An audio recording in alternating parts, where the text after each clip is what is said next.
Hello all of you. कल हम लोगों ने डिस्कस किए थे कि अकाउंटिंग क्यों जरूरी होती। तो हमने कल डिस्कशन में देखे थे कि अकाउंटिंग क्यों जरूरी होती, क्योंकि एज ए ह्यूमन बीइंग हम इतने सारे ट्रांजेक्शन्स को याद नहीं रख सकते, तो उसको रिकॉर्ड करना जरूरी है। तो record, what do mean record? Something in writing. तो समथिंग इन राइटिंग, तो कौन सी चीज राइटिंग में क्या लिखते, what do mean bye something? वो चीज हम रिकॉर्ड करते जो फाइनेंशियल नेचर के होते। और क्यों रिकॉर्ड करा जाते? ताकि हमको उसका परफॉर्मेंस पता चले कि प्रॉफिट हुआ कि लॉस हुआ। सो सबसे पहले आप स्टूडेंट्स बताएंगे कि आपको आवाज क्लियर आ रही है। सो हम आगे शुरू करेंगे आज का हमारा discussion. Okay, yes sir, yes sir, okay, okay. अब आप अगर सिलेबस की देखेंगे तो सिलेबस आप लोगों का सीए फाउंडेशन में कितने चैप्टर्स हमको कवर करना है? 15 चैप्टर्स कवर करना है। सो आज हम लोग शुरू करेंगे चैप्टर नंबर 1। फर्स्ट चैप्टर शुरू करेंगे, chapter number 1, that is accounting process. एक चैप्टर होता है आपका थ्योरेटिकल फ्रेमवर्क, वो भी थ्योरी चैप्टर होता है सारा, जो कि मैं आप लोगों को कराऊंगा चैप्टर नंबर 12 पे। तो कहीं उसमें चीजें पहले थ्योरी रहती है उसमें सारी, लेकिन वो थ्योरेटिकल जो फ्रेमवर्क आपका चैप्टर है वो हम लोग फाइनल अकाउंट जो आपका 11 चैप्टर होंगे उसके बाद कराएंगे। वैसे चैप्टर शुरुआत में होता है लेकिन पूरा थ्योरी बेस्ड रहता है। लेकिन पहले हम यहाँ से सारी चीजें डिस्कस, सारे चैप्टर्स जब हमारे खत्म होंगे 11 चैप्टर तक, फाइनल अकाउंट तक, उसके बाद ये चैप्टर यहाँ पे हम लोग शुरू करेंगे आखिरी में। मतलब 11 चैप्टर के बाद आपको 12 चैप्टर ये वाला अकाउंटिंग थ्योरेटिकल फ्रेमवर्क करूंगा। उसका एक रीजन है, हर बैच में हमेशा मैं ऐसे ही करता, एक रीजन है। जब आपको यहाँ पे सारी चीजें समझ में आ जाती तो ये थ्योरी चैप्टर को कनेक्ट करना आसान होता है इन चैप्टर से, तो आसानी से आपको थ्योरी समझ में आती। तो इसीलिए उसके फाइनल अकाउंट एक चैप्टर होता है, उसके बाद हम लोग कवर करेंगे। तो आज हम लोग शुरू करने जा रहे हैं हमारा chapter number first, that is accounting process. So day 2 आप लोगों को नोट्स मिलते जाएंगे, जैसे कल डे 1 के नोट्स शेयर करेंगे, आज डे 2 के भी नोट्स आपसे शेयर करे जाएंगे। अभी भी आपको लिखना कुछ नहीं, बस आपने नोटबुक में, मैं उम्मीद करता हूँ परचेज करके लाएंगे। कल जैसे मैंने आपको 2 नोटबुक कहा था कि 400 पेजेस की 2 नोटबुक आपको परचेज करना है, तो आपने परचेज करके लाएंगे। उस नोटबुक में आज आप सिर्फ हेडिंग दो, आप जो चैप्टर शुरू कर रहे हैं हम लोग, that is accounting, accounting process. Okay, accounting process chapter हम शुरू करें, लेकिन अभी कुछ लिखना नहीं है आपने, ठीक है? अकाउंटिंग प्रोसेस चैप्टर शुरू जरूर कर दे, लेकिन अभी जो आपका फोकस किस में होना चाहिए, मैं जो बोल रहा हूं उस पे होना चाहिए। जब लिखना रहेगा मैं आपको खुद ही बताऊंगा, जब क्वेश्चंस हम लोग सॉल्व करेंगे मैं, जब भी आप लोग लिख, जब मैं आपको कहूंगा जब लिखना है। अभी आपको लिखना कुछ भी नहीं, सिर्फ मेरी बातों को बहुत ध्यान से आपको सुनते जाना है, क्योंकि आपको जो डे 2 है इसके भी नोट्स आपसे शेयर कर दिए जाएंगे। तो मैं यहां लिख देता हूं day 2,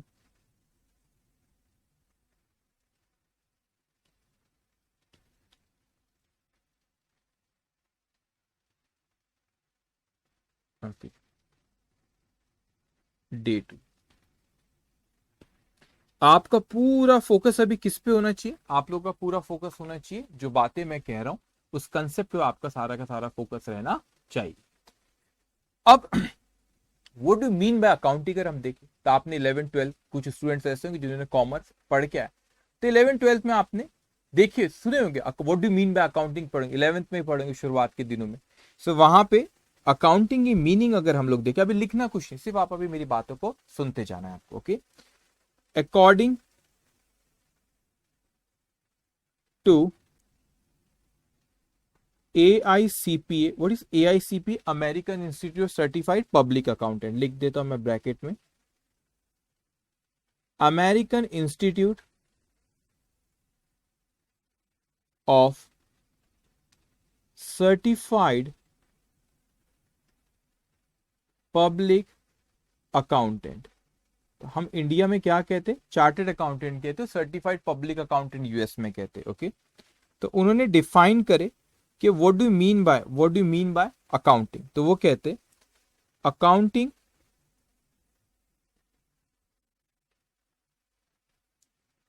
is the art of recording, classifying,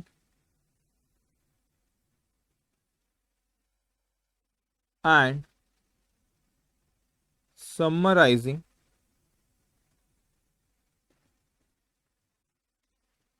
in a significant manner and in terms of money,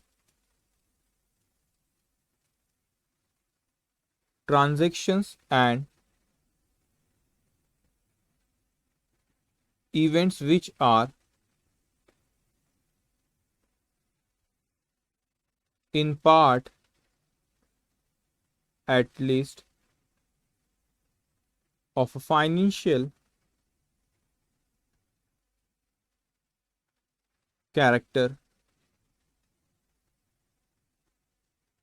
and interpreting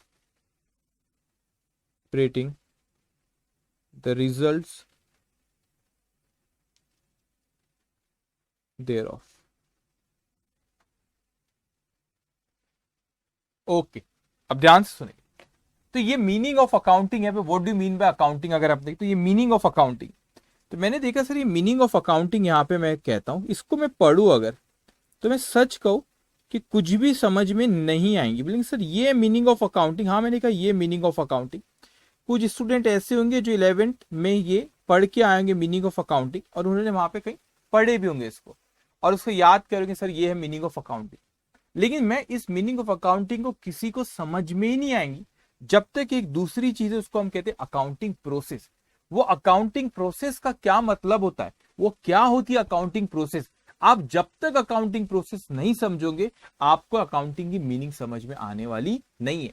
तो हम पहले ये समझते कि अकाउंटिंग प्रोसेस क्या चीज होती है, पहले ये डिस्कस करते कि अकाउंटिंग प्रोसेस क्या चीज होती है, उसके बाद ये मीनिंग ऑफ अकाउंटिंग है उसके ऊपर हम लोग आएंगे। सो यहां पे मैं सेकेंड चीज जो हम डिस्कस करना शुरू कर रहे वो है हम लोगों की अकाउंटिंग प्रोसेस। तो ये समझते हम लोग कि अकाउंटिंग प्रोसेस का मतलब क्या होता है, अकाउंटिंग प्रोसेस का मतलब क्या होता है, उसके बाद फिर हम लोग ऊपर मीनिंग ऑफ अकाउंटिंग पे आएंगे। अब ध्यान से अभी भी आपको लिखना है, नहीं अभी भी नहीं लिखना। आप बोलेंगे सर कुछ लिखना ही नहीं, मैं बोलूंगा जब लिखना रहेगा। अभी आपका सिर्फ और सिर्फ फोकस किस पे रहना चाहिए, आप जो मैं बातें कर रहा हूं जो मैं कह रहा हूं उसको आपको समझना है। तो अकाउंटिंग प्रोसेस क्या होती है स्टेप बाय स्टेप एक एक चीज अब हम लोग डिस्कस करते जाएंगे।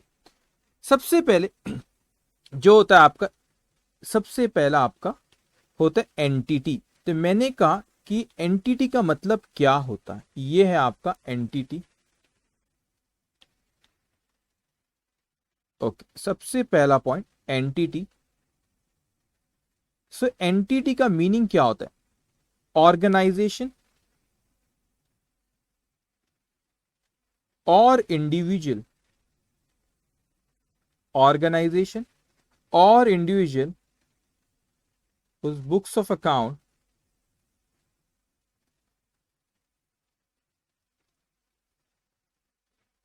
are being maintained। Her businessman ये चाहता है, हर बिजनेसमैन ये चाहता है कि उसको ये पता लगे कि मेरे बिजनेस का परफॉर्मेंस कैसा है।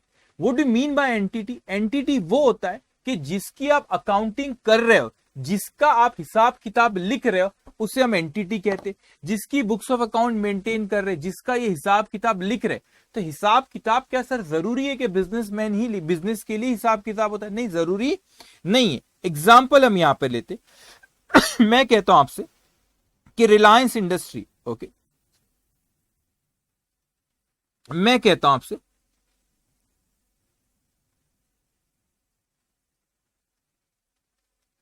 एक सेकंड,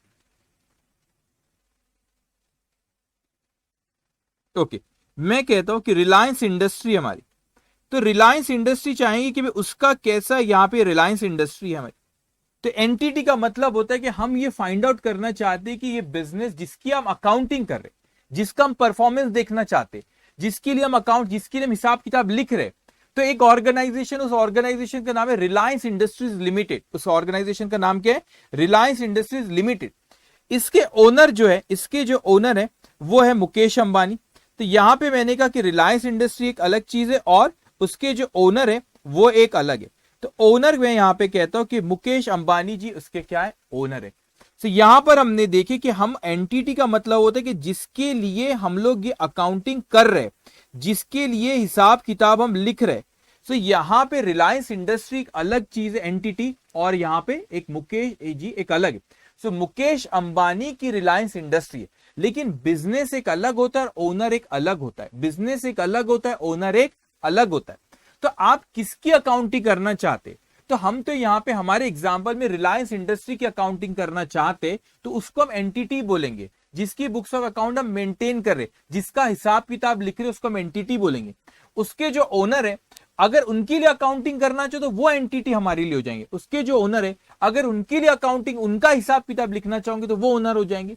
तो यहां पर आप किसका हिसाब किताब, किसकी अकाउंटिंग करना चाहते, उसे हम क्या कहते हैं, एंटिटी कहते हैं। तो हमारे एग्जांपल में कहते हैं कि रिलायंस इंडस्ट्री की हम लोग अकाउंटिंग करने जा रहे हैं और रिलायंस इंडस्ट्री को हम कहते हैं एंटिटी। तो क्या मुकेश अंबानी एक अलग है और रिलायंस एक अलग है? हाँ, अकाउंटिंग की दुनिया में ओनर एक अलग होता है और बिजनेस एक अलग होता है। हम इसके बाद एक बिजनेस एंटिटी कंसेप्ट भी पढ़ेगी, वहां पर भी आप देखोगे कि ओनर की आइडेंटिटी अलग और बिजनेस की आइडेंटिटी अलग। तो एंटिटी का मतलब वो होता है जिसके लिए आप अकाउंटिंग, जिसका आप हिसाब किताब लिख रहे हो।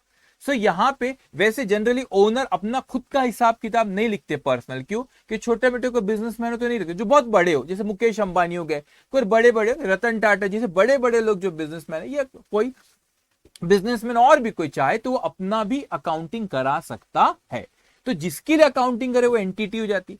तो हम लोग यहां पर सपोज मैं कहता हूं कि नहीं, हम लोग यहां पे रिलायंस इंडस्ट्री की अकाउंटिंग कर रहे, रिलायंस इंडस्ट्री का हिसाब किताब देखना चाहते, तो हम लोगों के लिए एंटिटी कौन हो गया? रिलायंस इंडस्ट्री हमारे लिए एंटिटी हो गया। तो यहां पे मैं कहता हूं कि ये जो हो गया हमारा रिलायंस इंडस्ट्री, ये बिजनेस हो गया। हम चाहते हैं कि इस बिजनेस की अकाउंटिंग हो और हमें पता चले हिसाब किताब है। ये कौन है? ये ओनर है। हम अकाउंटिंग किसके लिए कर रहे हैं? हम किसका प्रॉफिट और लॉस पता लगाना चाहते हैं? रिलायंस इंडस्ट्री का। इसका हम परफॉर्मेंस पता लगाना चाहते हैं, इसका हम प्रॉफिट है कि लॉस है हम पता लगाना चाहते हैं। तो हम अकाउंटिंग किसकी कर रहे हैं? रिलायंस की। तो एंटिटी हमारे लिए कौन हो गया? रिलायंस। तो पहला पॉइंट हमने देखिए कि जो हमारे लिए एंटिटी होती है, तो जिसके लिए हम अकाउंटिंग करते हैं, उसे हम क्या कहते हैं बच्चों? उसे हम कहते हैं एंटिटी। तो यहां हम किसके लिए हिसाब किताब, किसकी अकाउंटिंग कर रहे हैं? रिलायंस की कर रहे हैं। तो रिलायंस हमारे लिए एंटिटी। तो मुकेश जी अपनी अकाउंटिंग करा सकते? करा सकते। फिर वो उनकी जब अकाउंटिंग हम करेंगे तो वो एंटिटी कहलाएंगे। तो हमारे इसमें हम बोल रहे कि हम रिलायंस इंडस्ट्री की भी अकाउंटिंग कर रहे, तो हमारे लिए वो एंटिटी हो गए। अब मैंने कहा यहां पे सेकेंड चीज जो है कि हम सबसे पहले ये टर्म्स को समझो अच्छे से। एंटिटी हमने समझे कि जिसकी बुक्स ऑफ अकाउंट, जिसके हिसाब किताब लिख रहे वो एंटिटी हुए। लेकिन क्या लिखते होंगे सर? सारी चीजें लिखते हैं क्या? नहीं नहीं नहीं, हम लोग सारी चीजें नहीं लिखते। ये बिजनेस में हम लोग सिर्फ क्या लिखते? ट्रांजैक्शंस लिखेंगे। ट्रांजैक्शन का मतलब क्या होता है? तो अभी आप इस चीज को समझेंगे कि कोई business dealing, A business dealings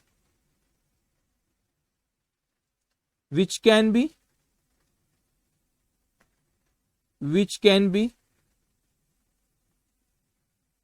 measured and expressed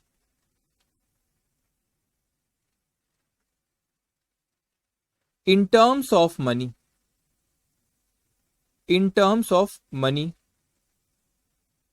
is called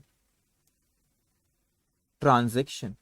मतलब लेन देन जिसको आप मनी में मेजर कर सकते हो, जिसको आप किस में मेजर कर सकते हो? मनी में मेजर कर सकते हो। तो अभी मैं एग्जांपल्स आपको देता हूं। पहली चीज, लेकिन इसमें मिनिमम कितनी पार्टी रहती है? इसमें मिनिमम 2 पार्टी रहती है। मिनिमम कितनी पार्टीज रहती है? इसमें मिनिमम 2 पार्टीज रहेंगी। और यहां पे गिव एंड टेक होता है। सर क्या मतलब होता है ये गिव एंड टेक का? मैं आपको समझाता हूं। ये गिव एंड टेक का मतलब क्या होता है, ध्यान से अब आप समझेंगे। हमारे लिए कौन है एंटिटी? हम किसका हिसाब किताब लिखना चाह रहे हैं? हम लोग किसका हिसाब किताब कर रहे हैं? यहां पे हम लोग हिसाब किताब कर रहे हैं रिलायंस इंडस्ट्री का। तो हमारे लिए एंटिटी कौन हो गई? हमारे लिए एंटिटी होगी रिलायंस इंडस्ट्री। तो रिलायंस इंडस्ट्री हमारे लिए एंटिटी हो गई और यहां पे हम उसका हिसाब किताब रखना चाहते। तो जैसे कि रिलायंस इंडस्ट्री, अब यहां पे इस ये जो भी ट्रांजैक्शन होते हैं रिलायंस इंडस्ट्री के, उन ट्रांजैक्शंस को वो रिलायंस इंडस्ट्री लिखेंगी। तो कौन से ट्रांजैक्शन होते हैं, मैं आपको एग्जांपल देता हूं। मैंने कहा ये रिलायंस इंडस्ट्री बहुत लोगों से लेन देन करती होगी, जैसे कि यहां पे रिलायंस इंडस्ट्री, पहले इसको आप समझ लेना, ये हमारे लिए क्या है, यहां पे हमारे लिए एंटिटी है। ये क्या है हमारे लिए, ये हमारे लिए एंटिटी है, ये हमारी एंटिटी है रिलायंस इंडस्ट्री। और जब भी ख्याल रखना, जो भी एंटिटी रहती है जिसके लिए आप अकाउंटिंग कर रहे हो, उसके पॉइंट ऑफ व्यू से आपको सोचना है। तो आप थोड़ी देर के लिए, जब तक ये डिस्कशन चल रहा है, आप किसके पॉइंट ऑफ व्यू से सोचो, आप रिलायंस इंडस्ट्री के पॉइंट ऑफ व्यू से सोचो। तो हमने कहा अच्छा चलो रिलायंस इंडस्ट्री के पॉइंट ऑफ व्यू से सोचना है। तो आप सब अभी अपने आप को क्या समझोगे, अब आप समझोगे अपने आप को रिलायंस इंडस्ट्री, और उसके नजरिए से आप लोग को सोचना रहेगा। सो ट्रांजैक्शन का मतलब वो होता है कि जो मेजर और एक्सप्रेस करते हैं मनी के टर्म्स में, उसको हम ट्रांजैक्शन बोलते हैं। और मिनिमम इसमें दो पार्टी, तो हमेशा ख्याल रखना, एक पार्टी ट्रांजैक्शन में एंटिटी खुद रहेगा। मैं कहता हूं रिलायंस इंडस्ट्री, अपन सब रिलायंस इंडस्ट्री। तो जो ट्रांजैक्शन में रिलायंस इंडस्ट्री खुद इन्वॉल्व है, जो ट्रांजैक्शन में रिलायंस इंडस्ट्री इन्वॉल्व है, वही हम रिलायंस इंडस्ट्री की बुक्स में लिखेंगे। अरे भाई कोई थर्ड पार्टी के मार्केट में किसी का ट्रांजैक्शन हो रहा है, मां एयरटेल का ट्रांजैक्शन हो रहा है कोई कस्टमर के साथ, तो रिलायंस इंडस्ट्री बोलेंगे मेरे को क्या करना है, वो एयरटेल और वो बाहर वाला उसके बीच में लेन देन है, मैं क्या करूं। हाँ, तो इसीलिए जो एंटिटी होता है वो दो पार्टी में से एक वो पार्टी होना जरूरी है। जैसे कि यहां पे मैंने आपसे कहा कि रिलायंस इंडस्ट्री एक पार्टी है, यहां पे रिलायंस इंडस्ट्री एक पार्टी है, तो वो एंटिटी होना, दो पार्टी में से एक पार्टी एंटिटी होती है। तो यहां पे जो रिलायंस इंडस्ट्री है वो हमारी एंटिटी है, जिसके लिए हम बुक्स ऑफ अकाउंट में क्या करें, उसका हिसाब किताब लिख रहे हैं। तो ये एंटिटी हमारी एक पार्टी वन, एक ये पार्टी हुई पार्टी वन। दूसरी पार्टी मतलब इसके कई लोगों से इसके ट्रांजैक्शंस होते हैं। जैसे कि मैं आपसे कहूं कि ये यहां पे रिलायंस इंडस्ट्री, एक सेकेंड रुकिए, ओके, ये रिलायंस इंडस्ट्री यहां पे क्या करती है कि कस्टमर्स के साथ लो, या पहले हम बात करते हैं कि भाई ये गुड्स को बेचती है, तो क्या करती होंगी, ये लोगों से कुछ खरीदती होंगी। तो क्या करे, ये रिलायंस इंडस्ट्री भी कोई गुड्स किसी से खरीदती होंगी, क्योंकि ये बाहर किसी को बेचती है या मैन्युफैक्चर करती है। तो ये रॉ मटेरियल लेकर आती होंगी, क्योंकि कोई चीज बनाती है अगर। तो मैं कहता हूं कि रिलायंस इंडस्ट्री ये रहा सप्लायर, ये रहा सप्लायर, और इस सप्लायर ने क्या करा बच्चों, ये कोई गुड्स यहां पे दिया हम लोगों को। सपोज ये इसने रॉ मटेरियल दिया, तो रॉ मटेरियल हमने परचेज करे क्योंकि हम मैन्युफैक्चर कर रहे। रिलायंस इंडस्ट्री बहुत काम करते, कपड़ा भी बनाती, तो फिर रॉ मटेरियल लाया और फिर वहां पे कपड़े मार्केट में रेडीमेड कपड़े उसके रहते, वो बिकते। तो उसने क्या किया, रिलायंस इंडस्ट्री ने वो कपड़ा खरीद के लाया, तो वो भी तो कहीं से खरीद के लाएगा। तो देखो दो पार्टी इन्वॉल्व हुई, एक पार्टी ये सप्लायर जिसने ये गुड्स दिया, दूसरी पार्टी रिलायंस इंडस्ट्री खुद। तो हम लोग कौन है, हम लोग रिलायंस इंडस्ट्री बच्चों, उसके पॉइंट ऑफ व्यू सोचने, क्योंकि वो अपनी एंटिटी है।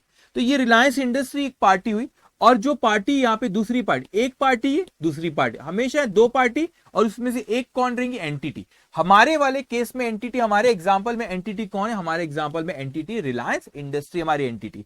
तो हमने यहाँ पे रॉ मटेरियल हमारे पास आया, हमने कोई चीज खरीद के, कपड़ा खरीद के, तब मैन्युफैक्चर करते हैं हम रिलायंस इंडस्ट्री, और ये मार्केट में रेडीमेड कपड़े बेचते। तो उन्होंने रेडीमेड क्लॉथ खरीद के लेकर आए और उसको बनाए, मैन्युफैक्चर करे, और क्या करे, फिर वहां पे उसके बाद वो मार्केट में जाके वो फिर वो रेडीमेड गारमेंट्स बिक रहे। तो उसने कहीं से खरीद के लाया। तो एक पार्टी ये इन्वॉल्व है, एक पार्टी। मैंने आपसे कहा कि यहाँ पे गिव एंड टेक हो रहा है, तो भाई उसने हमें कुछ दिया, उसके बदले में हम उसको कुछ देंगे। तो ये जो रॉ मटेरियल है, मैं एग्जांपल यहाँ पे लिख लेता हूं, ये जो रॉ मटेरियल हुआ, ये रॉ मटेरियल मैं सोचता हूँ कि हमने क्या हुआ, ये रॉ मटेरियल जो हुआ, ये रॉ मटेरियल लाए हमने, और ये क्या चीज है, कपड़ा है, क्लॉथ, ये हमने खरीदे, लेकिन उसके बदले में कुछ देना पड़ेगा भाई, ये कमर्शियल दुनिया है, एक चीज दे दूसरी चीज लेना, तो भाई लेन देन होना चाहिए, फ्री में नहीं। तो यहां पे रॉ मटेरियल हमने खरीदे, उसके बदले में क्या करना पड़ेगा, उसके बदले में रिलायंस इंडस्ट्री सप्लायर को क्या देंगी, पैसा देंगी। हो सकता है कि पैसा इमीडिएटली दे दे, तो उसे हम क्या कहते हैं, कैश। हमने उसको क्या करे, इमीडिएट पैसा दे दे, तो वो हो गया क्या, कैश। लेकिन ऐसा भी हो सकता है कि अभी नहीं दिए, और ये क्या चीज है, ये है पेएबल। ये क्या चीज है, पेएबल। अभी कैश नहीं दिए। तो एक हो सकता है कि भाई मैंने आपसे खरीदा कोई चीज, मैं रिलायंस इंडस्ट्री, अपन सब रिलायंस इंडस्ट्री, मैंने कहीं से खरीद कर लेकर आए तो हमने उसको कैश दे दिए, तो उसे कहते हैं कैश ट्रांजेक्शन। उसे क्या कहते हैं? Cash transaction. मतलब नगद में जो होता है, हमने पैसा दे दिए भाई, हमने रॉ मटेरियल लिए और उसके बदले में पैसा दे दिए, तो इसे कहते हैं कैश ट्रांजेक्शन। इसे क्या कहते हैं? Cash transaction. और इसे क्या कहते हैं? उधारी वाला ट्रांजेक्शन, क्रेडिट ट्रांजेक्शन। मतलब हमने लेकर तो आ गए लेकिन पैसा हम उसको बाद में देंगे, तो वो भी रिकॉर्ड करते हैं। हाँ हाँ सर, मगर हमने तो पैसा दिए नहीं, तो फिर क्यों रिकॉर्ड कर ले रहे? पेबल है बच्चों, पेबल है, पेड नहीं है, पेबल है। वी आर लाइबल टू पे, हमको उसे देना है, तो वो देना है तो उसको भी हमको लिखना रहेगा, हमें उसे पैसा देना है। तो मतलब ये ट्रांजेक्शन जो हिस्सा लेन देन होती है वो हो सकता है कि कैश में, या हो सकता है किसमें हो? क्रेडिट में।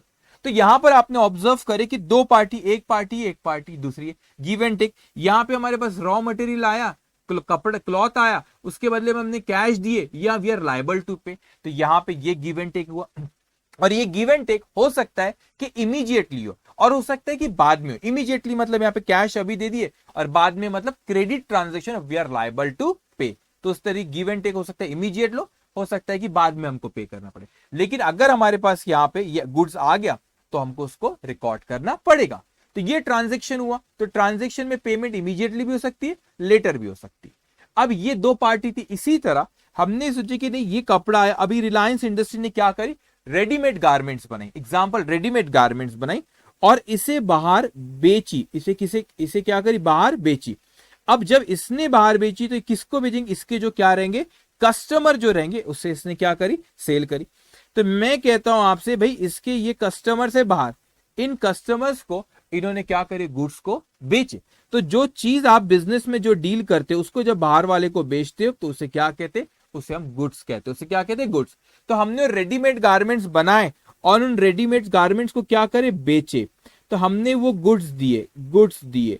तो रेडीमेड, ये गुड्स हमारा कौन है? Readymade garments. हमारे लिए गुड्स क्या? हमारे एग्जांपल में बच्चों वो रेडीमेड गारमेंट्स, ये रहा रेडीमेड गारमेंट्स। तो ये रेडीमेड गारमेंट्स हमारे लिए गुड्स है।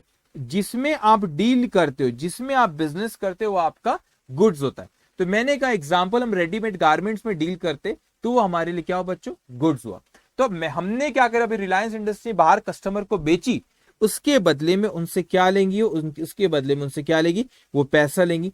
तो कैश हो सकता है इमीडिएटली आए, या हो सकता है क्या? वो बाद में आए। तो रिसीवेबल अभी हमको उनसे लेना है। तो ये जो गिव एंड टेक है वो इमीडिएटली भी हो सकता है, लेटर डेट में भी हो सकता है।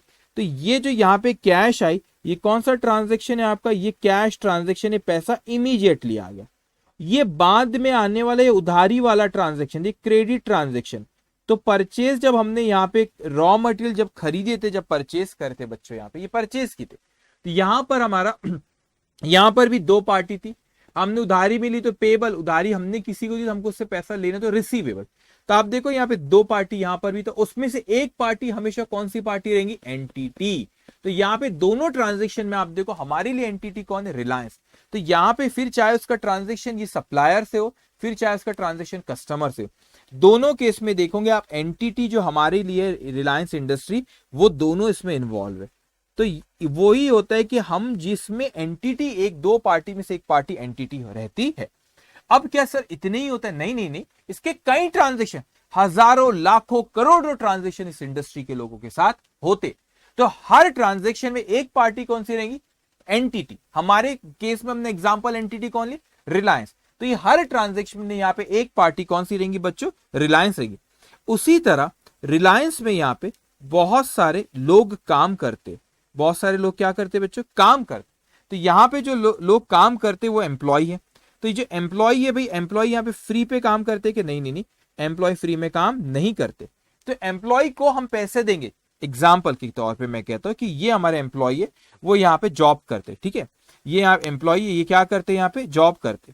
अभी रिलायंस इंडस्ट्री में जॉब करते, क्या फ्री में जॉब कर रहे? क्या? नहीं नहीं नहीं भाई, ये कमर्शियल दुनिया है, गिव एंड टेक होना चाहिए। तो मैंने कहा ये हमको सर्विसेज प्रोवाइड करे, ये एम्प्लॉय है, ये एम्प्लॉय है, और ये हम लोगों को क्या प्रोवाइड कर रहे? सर्विसेज प्रोवाइड कर। तो हमको इन्हें क्या देना पड़ेगा? सैलरी। तो भाई इन्होंने हमको सर्विसेज प्रोवाइड करे, काम करके दे रहे, तो उसके बदले में हम क्या दे रहे, उनको पैसा देंगे, उसको हम क्या कहते, सैलरी कहते। तो गिव एंड टेक। अब आप देखो ये ट्रांजेक्शन में भी एक पार्टी कौन सी, रिलायंस। जो भी ट्रांजेक्शन में क्रिएट करो उसमें एक पार्टी कौन सी बच्चों, रिलायंस। अब यहां पे बहुत से ऐसे, कोई एक दो नहीं, ऐसे कई ट्रांजेक्शन, इनके हजारों लाखों करोड़ों ट्रांजेक्शन इस इंडस्ट्री की होते, बहुत बड़ी इंडस्ट्री है।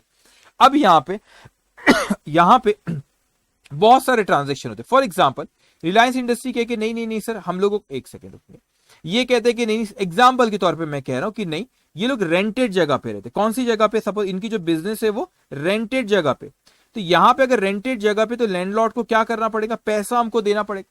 तो ये इंडस्ट्री, इसी को कहते हैं कि गिव एंड टेक होना चाहिए, उसी को हम ट्रांजेक्शन कहते हैं। तो यहां पे हमने उनकी प्रीमाइसेस यूज करे, तो उसके बदले में हम उनको क्या देंगे, पैसा देंगे। तो यहां पे ये रेंट हमने पे करे, रेंट पे करे, किसको पे करे, लैंडलॉर्ड को। तो आप इन हर ट्रांजेक्शन में अगर आप ऑब्जर्व करोगे, तो आप ये ऑब्जर्व करोगे उसमें से एक पार्टी कौन सी आपकी, रिलायंस है।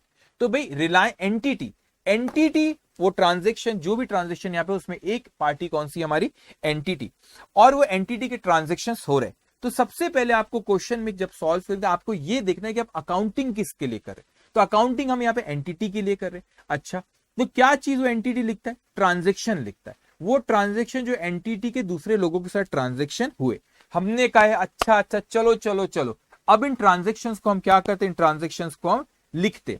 तो हमने एक्चुअल में स्टार्ट कहां से किए थे बच्चे, स्टार्ट हम लोगों ने यहां से किए थे इसको, और सबसे पहले यहां से शुरू होता, सबसे पहले क्या हो, हमारे एंटिटी, वो एंटिटी के क्या रहते, फिर हमारे ट्रांजेक्शन, वो एंटिटी ट्रांजेक्शन वो लिखता है, ठीक है। अब वो ट्रांजेक्शन के बाद यहाँ पे नेक्स्ट स्लाइड में आ जाएगा, ट्रांजेक्शन के बाद क्या करता हूं, ट्रांजेक्शन को वो लिखता है। तो यहां पे जो थर्ड पॉइंट यहां पर हमारा आ रहा है, थर्ड पॉइंट रहता है रिकॉर्डिंग। अब उन ट्रांजेक्शन्स को हमें क्या करना पड़ेगा, रिकॉर्ड करना पड़ेगा। सो मैंने कहा कि ये जो ट्रांजेक्शन हो रहे हैं इनको रिकॉर्ड करेंगे, लिखना जरूरी है। तो इस रिकॉर्डिंग को एंट्री भी कहते, ये रिकॉर्डिंग करेंगे। अब मैंने कहा लाओ लाओ भाई कोई बुक लाओ, जो भी ट्रांजेक्शन हो रहे उन ट्रांजेक्शन को हम क्या करेंगे, लिखेंगे। तो इसे हम इस रिकॉर्डिंग वाली स्टेज को, इसे जो जहां पर हम लिखते हैं अभी मैं आपको बताऊंगा, इसे हम लोग क्या कहते, प्राइमरी बुक्स ऑफ एंट्री भी कहते, primary books of entry, primary books of entry भी इसे कहते हैं। क्या कहते हैं इसे, प्राइमरी बुक्स ऑफ एंट्री। और इसे फर्स्ट बुक भी कहते, first book in which transactions are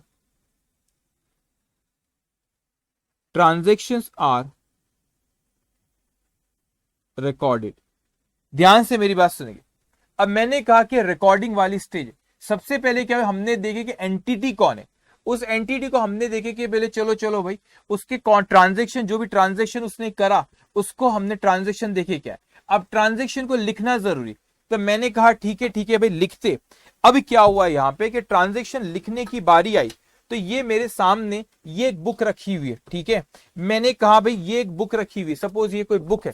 मैंने कहा जैसे जैसे ट्रांजेक्शन्स होते हम इस बुक में लिखते, चलो भाई इस बुक का एक अच्छा सा नाम दे देते, इस बुक का एक अच्छा सा नाम दे देते। क्या नाम दूं मैं तुम्हारा, क्या नाम दूं मैं तुम्हारा, मैंने कहा चलो तुम्हारा आज से नाम है जर्नल। इस बुक का नाम मैंने रखा जर्नल। क्या नाम रखा इस बुक का, मैंने अच्छा सा एक नाम रखा, इसको प्राइमरी बुक्स ऑफ एंट्री भी कहते। इसको फर्स्ट बुक, ये कौन सी पहली बुक होती है जिसमें ट्रांजेक्शन को लिखा जाता है।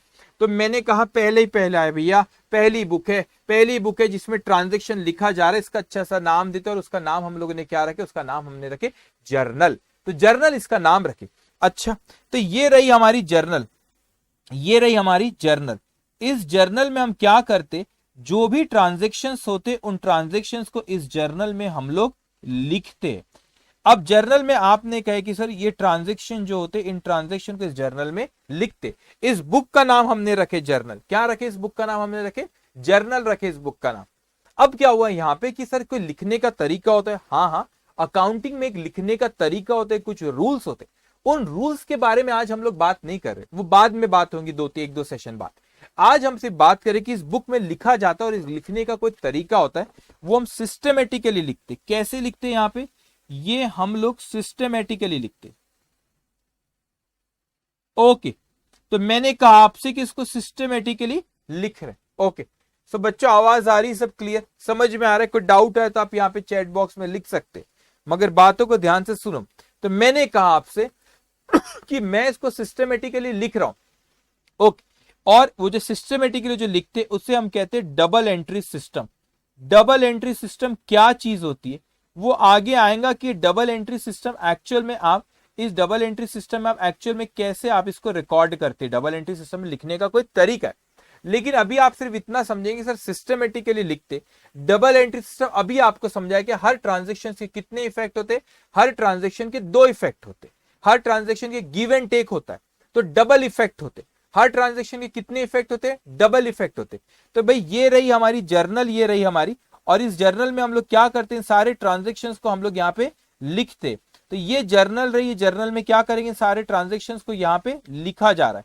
अब ये कैसे लिखा जा रहा है, मैंने कहा सर कि यहाँ पे जैसे जैसे date wise date wise date wise date wise in chronological order, date wise in chronological order, okay एक मिनट मैं लिख लू पहले, date wise in chronological order, इसको अच्छे से समझेंगे। मैंने कहा ये वो बुक है जिसमें हर ट्रांजेक्शन्स को मैं लिखूंगा, हर ट्रांजेक्शन्स को क्या करूंगा मैं लिखूंगा, ये वही बुक है। अब यहाँ पे डेट वाइज जैसे जैसे डेट आती जाती इन क्रोनोलॉजिकल ऑर्डर, क्रोनोलॉजिकल मतलब जिस सीक्वेंस में ट्रांजेक्शन होते उसी सीक्वेंस में क्या करेंगे हम इन ट्रांजेक्शन्स को यहाँ पे लिखेंगे। तो जिस सीक्वेंस में मैंने कहा सुबह 11 बजे कोई ट्रांजेक्शन हुआ परचेज का, 11:10 पे हुआ सेल, फिर 11:21 पे और एक सेल, 11:12 में 11:25 में आपने सब रेंट पे करे। आई मीन टू से जितने ट्रांजेक्शन सारे के सारे ट्रांजेक्शन में यहां पे लिखूंगा इन chronological order. What do mean by chronological order, जिस सीक्वेंस में ट्रांजेक्शन हो रहे उसी सीक्वेंस में हम लोग एक के बाद एक लिखते जा रहे, जैसे जैसे ट्रांजेक्शन वैसे वैसे हम लिखते जा रहे। तो इस बुक में मैं कहता हूं कि मैं सारे ट्रांजेक्शन लिख रहा हूं, एक के बाद एक सारे ट्रांजेक्शन इसमें लिखते जा रहा हूं, 100% ट्रांजेक्शन लिख रहा हूं। मगर क्या हो रहा है, मुकेश जी ने हमको बोले कि मुकेश जी हमारे जो ओनर है, हमारे हम लोग रिलायंस है, तो ये मुकेश जी है, मुकेश जी ओनर है, और ये ओनर ने कहा कि बताना जुबैर कि प्रॉफिट के परफॉर्मेंस देखना है। ठीक है, मैंने कहा मुकेश जी हो जाएगा आपका काम। और यहां पर क्या हुआ, जब हम लोग देखने लगे तो हमने यहाँ पे हर ट्रांजेक्शन को लिखे। लेकिन रिलायंस इंडस्ट्री बहुत बड़ी इंडस्ट्री, उसने कहा सर ये तो बड़ा कॉम्प्लिकेटेड हो गया। मतलब सर क्यों कॉम्प्लिकेटेड हो गया भाई, क्यों कॉम्प्लिकेटेड हो गया? बोले भाई व्यापार बढ़ गया, व्यापार बढ़ चुका है, बिजनेस बहुत अच्छा चल रहा है, बिजनेस बहुत अच्छा चल रहा है। तो उन्होंने कहा कि यहाँ पे इसको सिंप्लीफाई करो, सिंप्लीफाई करो। तो यही रिकॉर्डिंग वाली स्टेज में एक बुक तो ये जिसपे 100% में ट्रांजेक्शन रिकॉर्ड करता था अभी तक, लेकिन मेरे को ये रियलाइज हुआ कि मेरे को अपना काम थोड़ा आसान करना है, तो बुक बहुत भारी हो रही थी। तो मैंने बुक को यहाँ पे रखा और मैंने कहा कि एक और बुक मैं लेकर आ गया। इस बुक का हम लोग नाम रख देते कैश बुक, इस बुक का हम लोग नाम रख देते कैश बुक। बड़ा अच्छा सा नन्ना सा इसका एक नाम रखे और इस बुक का नाम हम लोग ने रख दिया कैश बुक। कैश बुक का मतलब क्या मतलब वो तो हम आगे डिस्कस करेंगे। लेकिन ये रिकॉर्डिंग वाली स्टेज में, रिकॉर्डिंग वाली स्टेज में एक और चीज आपकी आती है, उसे हम क्या कहते हैं बच्चों, उसे हम कहते हैं कैश बुक। आगे मैं आप लोगों को पढ़ाऊंगा कि इस कैश बुक में आप यहाँ पे रिकॉर्ड करते हो कैश ट्रांजेक्शन, कैश के जो ट्रांजेक्शन होते हैं बैंक, वो अलग अलग तरह की कैश बुक होती है, आगे हम बात करेंगे। लेकिन मैंने कहा सर रिकॉर्डिंग वाली स्टेज में तो 2 बुक आ गई। पहले तो आप कह रहे थे कि आप 100% ट्रांजेक्शन ये एक बुक है इसी में लिखा करते थे। मैंने कहा इसका नाम मैंने बड़ा अच्छा सा नाम दिया था और इसका नाम मैंने दिया था जर्नल। क्या नाम दिया था बच्चों मैंने, इसका नाम मैंने दिया था जर्नल। लेकिन मुझे लगा कि नहीं बिजनेस बढ़ रहा है, ये बुक बहुत भारी हो रही है, तो मैंने कहा कि नहीं नहीं एक काम करो सिंप्लीफाई करते, एक और बुक मेंटेन कर लेते। इस बुक का नाम रखे हमने कैश बुक। तो कैश के ट्रांजेक्शन कैश बुक में लिखेंगे, बचे हुए ट्रांजेक्शन में इस बुक में लिखूंगा। तो क्या ये जरूरी होता है कि जर्नल भी मेंटेन करो या कैश बुक भी मेंटेन करो? नहीं, जरूरी नहीं होता। मैं चाहूं तो सिर्फ जर्नल मेंटेन करूं, मैं चाहूं तो सिर्फ जर्नल मेंटेन करूं, सारे के सारे 100% ट्रांजेक्शन मैं किस में लिखूं, जर्नल में लिखूं। लेकिन अपनी सहूलत के लिए, अपनी कन्वीनियंस के लिए हम लोग दूसरी बुक्स भी मेंटेन कर सकते हैं रिकॉर्डिंग वाली स्टेज में। और एक बुक का मैंने जैसे नाम बताया दूसरी, वो है कैश बुक। तो कैश बुक में आप क्या करेंगे, यहाँ पे कैश ट्रांजेक्शन आप यहाँ पे कैश बुक में लिखेंगे। अच्छा, तो सर अगर 2 बुक मेंटेन कर रहे, जर्नल और कैश बुक दोनों, तो कैश ट्रांजेक्शन कैश बुक में, बचे हुए ट्रांजेक्शन जर्नल में। अच्छा, सिर्फ जर्नल मेंटेन करना है कोई बिजनेसमैन को तो कोई दिक्कत नहीं है, सिर्फ जर्नल मेंटेन करे। और सिर्फ अगर जर्नल मेंटेन वो करता है तो फिर उसमें 100% ट्रांजेक्शन जर्नल में आएंगे। लेकिन वो कैश बुक भी मेंटेन करता है, फिर कैश बुक में कैश ट्रांजेक्शन, बचे हुए ट्रांजेक्शन फिर जर्नल में, और सिर्फ जर्नल मेंटेन करा तो जर्नल में ही सारे के सारे 100% ट्रांजेक्शन आएंगे। इसके अलावा और कोई होता है अदर सब्सिडियरी बुक, हम कहते हैं अदर सब्सिडियरी बुक, उसके बारे में भी अपन डिस्कस करेंगे आगे चल के। यहाँ पे ये सारी चीजें इस चैप्टर में आप लोगों को पढ़ना है। तो ये आपकी आती है अदर सब्सिडियरी बुक। तो ये अदर सब्सिडियरी बुक जो है, अदर सब्सिडियरी बुक, तो अगर कोई बिजनेसमैन चाहे तो ये सब्सिडियरी बुक भी मेंटेन कर सकता है। तो कंपलसरी है कि तीनों की तीनों बुक मेंटेन करो? नहीं, कंपलसरी नहीं है। अब अदर सब्सिडियरी बुक क्या आगे बात होगी, अभी सिर्फ समझेंगे आप यहाँ पे कि 3 बुक मैं कह रहा हूं कि एक जर्नल, कैश बुक और अदर सब्सिडियरी बुक। क्या ये जरूरी होता है कि तीनों की तीनों बुक मेंटेन करो? नहीं, जरूरी नहीं होता। कोई बिजनेसमैन चाहे तो अपने कन्वीनियंस के लिए वो जर्नल के अलावा दूसरी बुक मेंटेन करता है। लेकिन ये चीज ख्याल रखना, जब हम लोग रिकॉर्डिंग वाली स्टेज पे आते और इन हिसाब किताब को जब लिखा जाता है यहाँ पे, तो कोई एक ही बुक में लिखा जाएगा, फिर वो एक ही बुक में या जर्नल में आएगा या कैश बुक में आएगा या अदर सब्सिडियरी बुक में। कोई 2 बुक में कोई एक ही ट्रांजेक्शन नहीं आ सकता, फिर डबल एंट्री नहीं चौबल एंट्री हो जाएंगी। ठीक है, तो आप ये जो गिव एंड टेक हो रहा है, जब ये पहली जो बुक थी आपको एक ही इसमें लिख सकते हो, को एक ही बुक में। तो अब यहां पर मैंने कहा कि मैंने कहा कि मेरा काम बढ़ गया, मैं सिर्फ जर्नल नहीं, मैंने कहा मैं जर्नल भी मेंटेन करता हूं, कैश बुक भी मेंटेन करता हूं और अदर सब्सिडियरी बुक भी मेंटेन करता हूं। सो मैंने आपसे कहा ये आ गई मेरे पास 3-3 बुक, ये आ गई मेरे पास 3-3 बुक, ये आ गई मेरे पास 3-3 बुक। इसका मतलब कि मैं यहाँ पे सब्सिडियरी बुक भी मेंटेन करता हूं, तो इस सब्सिडियरी बुक में जो ट्रांजेक्शन आते हैं सब्सिडियरी बुक में मैं लिख देता हूं। उसके बाद मैं कैश बुक भी मेंटेन करता हूं, सपोज ये कैश बुक भी मेंटेन करता हूं और कैश बुक में जो ट्रांजेक्शन आते हैं कैश बुक में मैं लिख देता हूं, और जो भी बचे हुए ट्रांजेक्शन रहते इस बुक को हम जर्नल कहते हैं, इसमें आएंगे। मतलब सब्सिडियरी बुक में जो ट्रांजेक्शन आते कौन से आते हो बाद में डिस्कशन होगा। सब्सिडियरी बुक में जो आते सब्सिडियरी बुक में लिख दिए, कैश बुक में जो ट्रांजेक्शन आते हो कहां पे लिखे, कैश बुक में लिख दिए, और जो बचे हुए ट्रांजेक्शन है वो फिर जर्नल में आएंगे। तो क्या जरूरी है कि हम ये तीनों की तीनों बुक मेंटेन करें? नहीं, जरूरी नहीं है। कोई जरूरी नहीं कि आप ये तीनों की तीनों बुक मेंटेन करो। बिजनेसमैन अपने कन्वीनियंस के लिए मेंटेन करता है, वो चाहे तो सिर्फ एक बुक जर्नल ही मेंटेन कर सकता है। अगर सिर्फ जर्नल मेंटेन करता और बाकी कोई बुक नहीं मेंटेन करता, तो बच्चों मैं आप ही से कह रहा हूं सारे के सारे ट्रांजेक्शन ये जर्नल वाली बुक में ही आएंगे। लेकिन अगर आप उससे ज्यादा बुक मेंटेन करते हो तो जो दूसरी बुक है आप लोग की अदर सब्सिडियरी बुक में जो ट्रांजेक्शन आते हैं उसमें लिखेंगे, जो कैश बुक में ट्रांजेक्शन आते हो कैश बुक में लिखेंगे, और बचे हुए ट्रांजेक्शन फिर कहां लिखेंगे हम लोग, जर्नल में लिखेंगे। तो हमने यहां पे देखे सबसे पहले एंटिटी, हमारे केस में एंटिटी कौन, रिलायंस इंडस्ट्री। फिर हमने देखे उसके क्या हो रहे हैं, transaction. What do mean bye transaction, जो इसको मनी में आप मेजर कर सकते हो, मेजर और express in terms of money is called transaction. Minimum 2 party होती है, उसमें से एक एंटिटी होती है और गिव एंड टेक होता है। तीसरा हमने देखे उन ट्रांजेक्शन को रिकॉर्ड करते, उसको एक बुक में यहाँ पे लिखे। अब क्या हुआ उसके बाद यहां पे आए, एक सेकेंड, यहां पर मुकेश जी और मुकेश जी बोलने लगे अच्छा अच्छा अच्छा आप लोग लिख रहे हो। मैंने कहा हाँ हाँ मुकेश जी सब चल रहा है बराबर, सब चल रहा है। मुकेश जी बहुत फिक्र में थे, काम दी उन्होंने, तो मैंने कहा हाँ हाँ हाँ सब चल रहा है बराबर, सारे ट्रांजेक्शन्स को क्या करें हम लिख रहे। तो मुकेश जी ने बोले नहीं यार जरा बताओ मुझे यहाँ पे कि यहाँ पे आप लोगों की सैलरी कितनी हुई। मैंने कहा ये तो बड़ा मुश्किल काम है। क्यों बोले सर मुश्किल काम क्यों है, पूरे साल में हमने सैलरी कितनी, आई मीन टू से पूरे साल में सैलरी कितनी पे करे। मुकेश जी पूछने लगे कि पूरे साल में सैलरी कितनी हुई बताओ। मैंने कहा ये तो बड़ा मुश्किल काम है कि पूरे साल में सैलरी कितनी निकालना। क्यों क्योंकि ये एक बुक है, अभी मैं सिर्फ समझाने के लिए कहता हूं कि मैं एक ही बुक मेंटेन करता हूं, उसको मैं जर्नल कहता हूं। इसी में सारे ट्रांजेक्शन लिखे हुए, 100% transaction date wise chronological order में इस बुक में लिखे हुए। अब मुकेश अंबानी मुझसे कहते हैं कि जुबैर इसमें ये देखना पड़ेगा भाई कि ये बताओ कि सैलरी कितनी। मैंने कहा तो समझाने बता रहा, कितने ऐसे बड़े रूम हॉल, इतनी बड़ी जगह पे भी लिखे, वो वहां पे उनके जो सब रिकॉर्ड्स रखे तो कम पड़े। अब मैंने कहा रिकॉर्ड अच्छा सर, मैं तो क्रोनोलॉजिकल ऑर्डर में हर ट्रांजेक्शन लिखा, उसमें परचेज भी आ गया, सेल्स भी आ गया, रेंट भी आ गया, सैलरी भी आ गई, फिर दूसरे भी इलेक्ट्रिसिटी बिल, जा सारे ट्रांजेक्शन, फिर कुछ खरीदा, फर्नीचर खरीदा, जो भी चीज खरीदा, सारे के सारे ट्रांजेक्शन जैसे जैसे होते गए मैं उसको क्रोनोलॉजिकल ऑर्डर में लिखता गया। क्रोनोलॉजिकल ऑर्डर में मैं उसको लिखता गया। अब अगर उसमें तो सैलरी हो सकता है एक अलग अलग तारीख को इतने सारे लोगों को दिया, अलग अलग तारीख पे सैलरी आते गई है।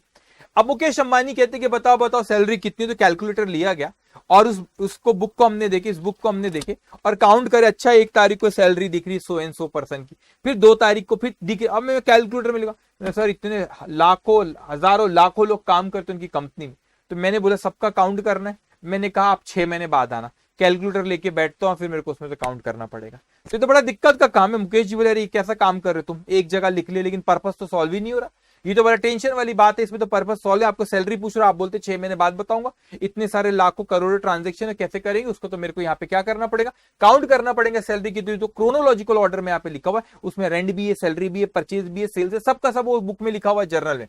तो मैंने कहा एक आइडिया है सर, एक आइडिया है, उस आइडिया को कहते हैं अकाउंट। अच्छा ये क्या हुआ, तो हमने एक और बुक यहां पर लिए, उसको एक और बुक हमने ली, दूसरी बुक बना एक, उसको हम कहते हैं लेजर। और इस लेजर, पहले लेजर है क्या चीज मैं वो यहां पे लिख देता हूं, फिर मैं आप लोग को एक्सप्लेन करता हूं। एक second, information of same nature, information of same nature is recorded at one place is known as account।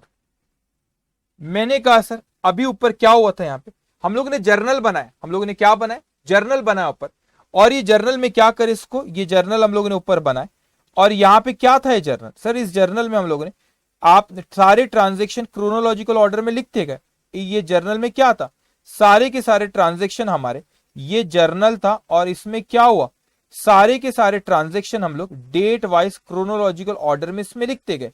तो डेट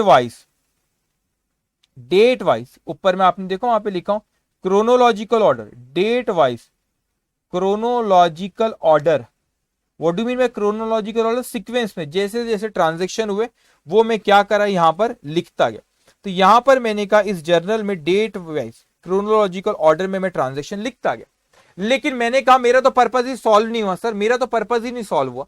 वो मुकेश जी कहते सैलरी बताओ, तो मैं नहीं बता पा रहा हूं, तो मैंने कहा क्यों ना हम एक काम करते, कि सर मैंने कहा कि एक नेचर की इंफॉर्मेशन को एक जगह पे लेकर आते, एक नेचर की इंफॉर्मेशन को एक जगह पर लेके आते। तो यहां पे मैंने छोटे छोटे बॉक्स बनाए, क्या बनाए, बॉक्स बनाए, छोटे छोटे मैंने यहाँ पे बॉक्स बनाए, 2 मिनट रुकेंगे भाई, ये छोटे छोटे बॉक्स बन गए अपने। मैंने कहा भाई साहब ये जो जर्नल है वो बहुत डेंजर चीज है, मतलब क्यों डेंजर चीज है, वो जर्नल में सारे के सारे ट्रांजैक्शन क्रोनोलॉजिकल ऑर्डर में लिखे हुए। अच्छा अब हमको एक जैसी इंफॉर्मेशन, रेलेवेंट इंफॉर्मेशन को, एक नेचर की इंफॉर्मेशन को एक जगह पर लेके आते। सो मैंने कहा यहां पे एक जैसी इंफॉर्मेशन को एट वन प्लेस, एक जैसी इंफॉर्मेशन को एक जगह पर हम क्या करते, इसको लेके आते। तो एक जैसी इंफॉर्मेशन को एक जगह पर हम क्या करते, इसको लेकर आते, उसी को हम क्या कहते, अकाउंट। मैंने कहा कि मेरे पास ये जो जर्नल है, मेरे पास जो ये जर्नल है, इसमें सारे के सारे 100% ट्रांजैक्शन रिकॉर्ड है, सब है इसमें। तो मैंने कहा एक काम करते, मैंने यहां पे क्या लिया, मैंने 4 बॉक्स बनाए, ऐसे बहुत से बॉक्स होते, इसको अकाउंट कहते हैं, मैं इसको समझाने के लिए आपको बॉक्स कह रहा हूं।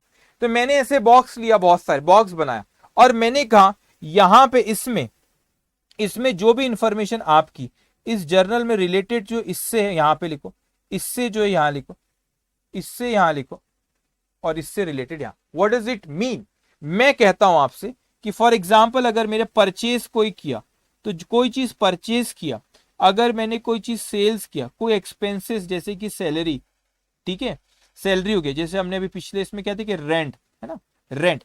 अब क्या हुआ, जो भी मेरे रिलेटेड इंफॉर्मेशन मेरे इस जर्नल में लिखी हुई है, जो इंफॉर्मेशन जो अकाउंट से रिलेटेड, उस अकाउंट में जाके लिख दो। अकाउंट में मतलब वो बॉक्स, समझाने के लिए मैं आपका बॉक्स कहता हूं। तो ये रहा वो बॉक्स। मैंने कहा सर ये जर्नल में सारी आपकी इंफॉर्मेशन लिखी हुई है, मैंने कहा एक काम करो, ये जर्नल में से आप क्या करो, रेलेवेंट इंफॉर्मेशन जिससे रेलेवेंट है वहां पे लेके चले जाओ। तो अपन नाम रख देते इन बॉक्स का, ये बॉक्स का एक अच्छा सा नाम रख देते। इस बॉक्स का नाम क्या रख देते, इस बॉक्स का नाम हम लोग रख देते बढ़िया सा, इस बॉक्स का नाम रख लेते हम परचेज। परचेज है इस बॉक्स का नाम। तो परचेज के आगे कुछ और लगा दो। इस बॉक्स को हम कॉमर्स की दुनिया में अकाउंट कहते, क्या कहते, अकाउंट। तो ये बॉक्स को हमने कि परचेज अकाउंट, कॉमर्स में ऐसे शॉर्टकट अकाउंट्स को ऐसे लिखते बच्चों, साइंस वाले स्टूडेंट। तो घबराना नहीं, सब चीजें आगे आते जाएंगी। तो इस तरीके से शॉर्टकट लिखा जाता है अकाउंट को, ठीक है। सो मैंने आपसे कहा कि ये रहा आपका क्या, परचेज अकाउंट। उसी तरह दूसरा बॉक्स है जिसमें सेल्स की इंफॉर्मेशन लिखूंगा, उसे मैं कहता हूं सेल्स अकाउंट। तीसरा बॉक्स है जिसका नाम है सैलरी, जिसमें सैलरी से रिलेटेड इंफॉर्मेशन, उसको रहता है सैलरी अकाउंट। और चौथा बॉक्स है मेरा रेंट अकाउंट। मतलब ये चार बॉक्स है और हर बॉक्स में रेलेवेंट इंफॉर्मेशन जो उस बॉक्स से रिलेटेड है वहां पर हम लिखेंगे। तो जैसे कि मैंने आपसे कहा कि पहला बॉक्स जो है हमारा वो कौन सा है, हमने उसका नाम दिया परचेज। क्या नाम दिया बच्चों, परचेज। मतलब उस बॉक्स में हम लोग परचेज से रिलेटेड इंफॉर्मेशन, जो भी जर्नल में परचेज से रिलेटेड इंफॉर्मेशन इस बॉक्स में लाएंगे। इस जर्नल में से सेल से रिलेटेड इंफॉर्मेशन इस बॉक्स में लाएंगे। इस जर्नल में से सैलरी से रिलेटेड इंफॉर्मेशन उठा के इस बॉक्स में लाएंगे। और इस जर्नल में से रेंट से रिलेटेड इंफॉर्मेशन उठा के यहां से इस बॉक्स में लेकर आएंगे। तो मैंने कहा कि मैंने अलग अलग बक्से बना लिया, उन बक्सों को हम कॉमर्स की दुनिया में अकाउंट्स कहते हैं। और उस जर्नल में तो 100% सारे ट्रांजेक्शन आपने लिखे। अब वो जर्नल में से जो रेलेवेंट सेम नेचर की इंफॉर्मेशन को एक जगह पे लेकर आना, अब वो जर्नल में से परचेज की इंफॉर्मेशन उठा के परचेज के बॉक्स में रखे, सेल्स की इंफॉर्मेशन उठा के सेल्स के बॉक्स में रखे, सैलरी की इंफॉर्मेशन उठा के सैलरी के बॉक्स में रखे, और रेंट की इंफॉर्मेशन उठा के रेंट के बॉक्स में रखे। इन बॉक्सेस को हम अच्छा सा नाम दे देते, उसको हमने नाम क्या दे दिया, अकाउंट्स। ये बॉक्स के दो साइड होते बच्चों, ये बॉक्स के कितने साइड होते, दो साइड होते। ये दिख रहा है आपको बॉक्स कितने साइड है इसकी, बॉक्स कितनी साइड है इसके, दो साइड है। कितने साइड है, दो साइड है। तो मैंने कहा ये बॉक्स है, इस बॉक्स को हम कॉमर्स की दुनिया में क्या कहते हैं, हम इसको हम अकाउंट्स कहते हैं, ठीक है, अकाउंट्स कहते हैं। तो उस बॉक्स से कितनी साइड है बच्चों, दो साइड है।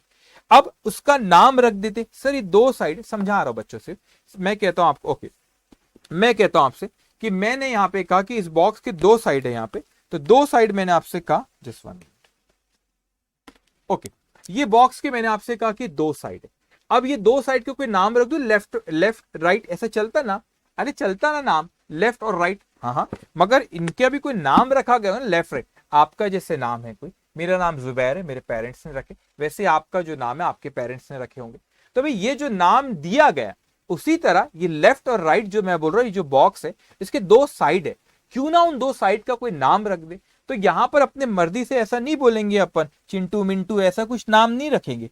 जो कॉमर्स की दुनिया में नाम रखा जाए वही नाम रखेंगे। तो ऐसे नाम मत दे देना कि सर उसका नाम रख देते चिंटू मिंटू, अच्छा नाम लगता, अरे नहीं, ऐसा मत करो, चिंटू मिंटू ऐसे कुछ भी नाम मत दो। तो ये बॉक्स है बच्चों, ये बॉक्स है बेटा, ठीक है, ये बॉक्स है। और ये चार बॉक्स है हमारे, चारों बॉक्स के हमने नाम दे रखे, ठीक है। एक का नाम है परचेज अकाउंट, मतलब वो बॉक्स का नाम है परचेज। तो परचेज से सारी इंफॉर्मेशन वहां पे आ रही जर्नल में से, सेल्स की सेल्स में, रेंट की रेंट में, सैलरी की सैलरी में। मगर इसके दो साइड है सर, लेफ्ट और राइट। तो क्या नाम दे, मैंने चलो इसका नाम अच्छा सा कोई नाम देते। हमारी कॉमर्स की दुनिया में उसको डेबिट और क्रेडिट कहते। तो बॉक्स का जो लेफ्ट हैंड साइड होता है उसको हम डेबिट कहते, और राइट हैंड साइड को क्रेडिट कहते। इसी बॉक्स के लेफ्ट हैंड साइड को डेबिट कहते, राइट हैंड साइड को क्रेडिट, लेफ्ट हैंड साइड को डेबिट, राइट हैंड साइड को क्रेडिट, लेफ्ट हैंड साइड को डेबिट, राइट हैंड साइड को क्रेडिट। तो ये बॉक्स का नहीं सर ये नाम अच्छा नहीं लग रहा। अरे पूछा किसी ने तुमसे नाम अच्छा लग रहा है बुरा लग रहा है, एक लेफ्ट साइड एक राइट साइड, तो कॉमर्स की दुनिया में उसको डेबिट और क्रेडिट कहते। अच्छा नहीं सर कुछ और नाम देते, चिंटू मिंटू, अरे नहीं बाबा, कॉमर्स की दुनिया में उसको डेबिट और क्रेडिट देते। आप कोई बोलते डेबिट और क्रेडिट क्यों, अरे नाम है भाई, उसका नाम है, उसका डेबिट, लेफ्ट साइड को डेबिट बोलते, राइट साइड को क्रेडिट बोलते, ठीक है भाई। तो आपने क्या कर, इस बॉक्स में मैं इंफॉर्मेशन यहां पे लिखता गया। अब मैंने कहां से लिखा, जर्नल में से उठा के इन बॉक्सेस में इंफॉर्मेशन लिखा। ये बॉक्सेस क्या होते बच्चों, ये बॉक्सेस होते अकाउंट। ये बॉक्सेस को कॉमर्स की दुनिया में क्या कहते, अकाउंट। तो क्या वो जर्नल में से उठा के जो अकाउंट्स में लिखते, उस प्रोसेस को भी कोई नाम से बुलाया जाता है कि वो जर्नल में से भी उठा के, उस जर्नल में से भी उठा के जब हम लोग इन बॉक्सेस में, इन अकाउंट्स में लिख रहे, तो वो लिखने वाली प्रोसेस को भी कोई नाम देते। हाँ उसे भी कोई नाम देते बच्चों, उसे भी कोई नाम देते।